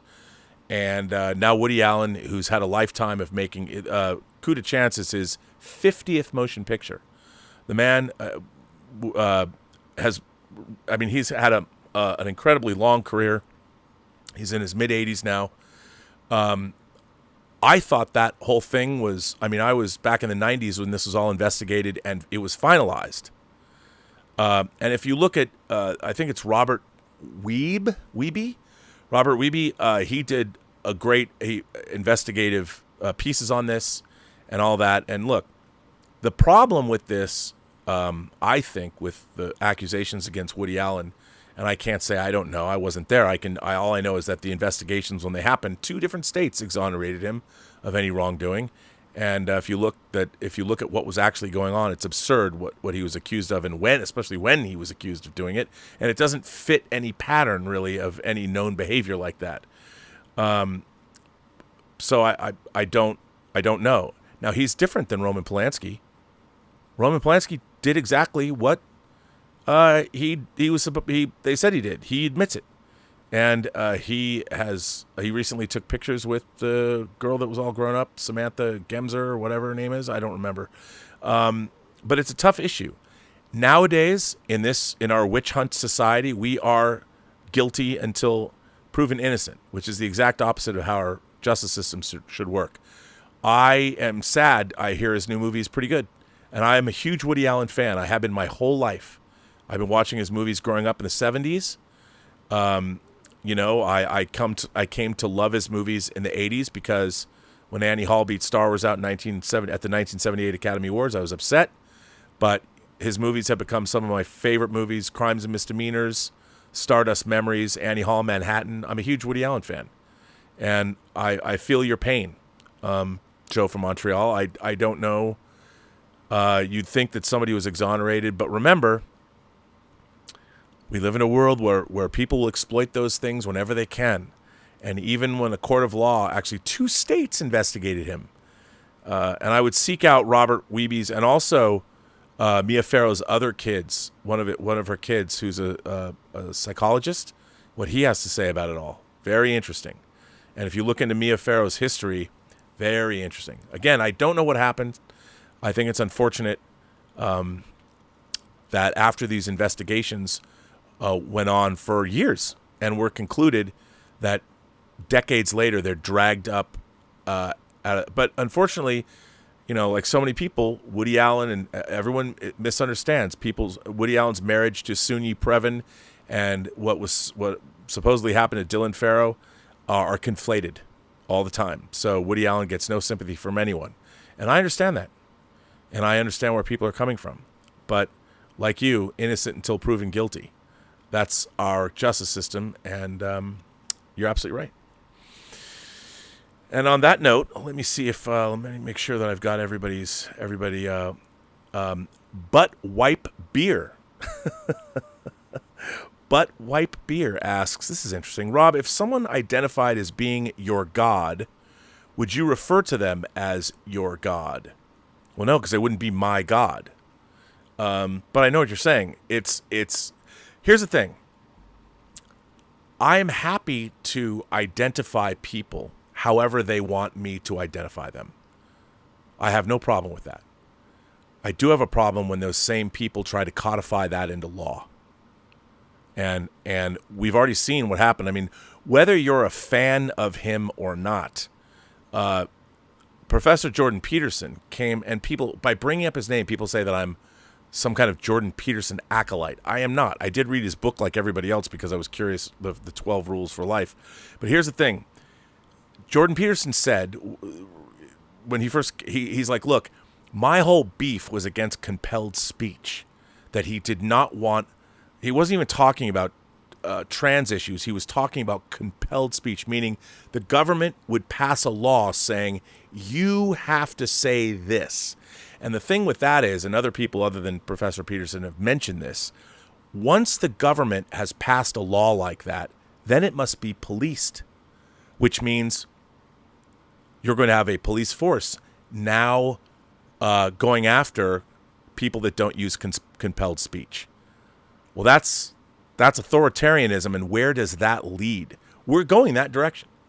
And that's why I'm so vehemently anti-censorship.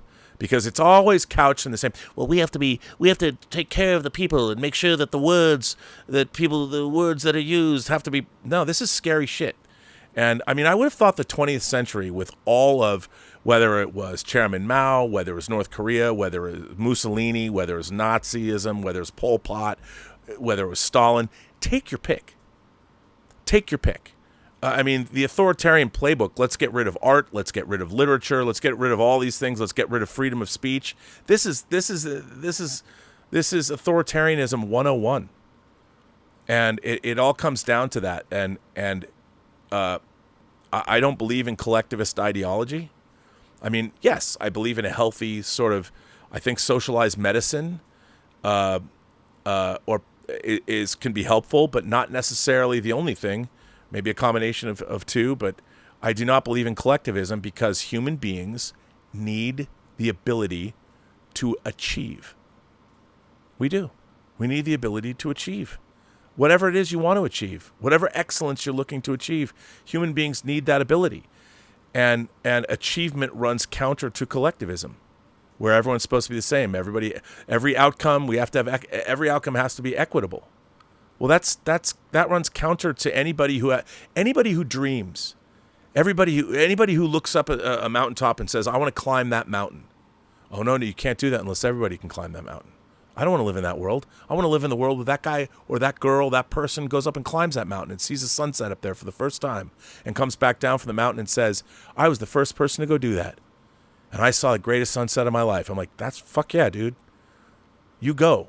I want to live in that world where people are doing cool shit that no one else is doing. That's what I want to live in. That's the planet.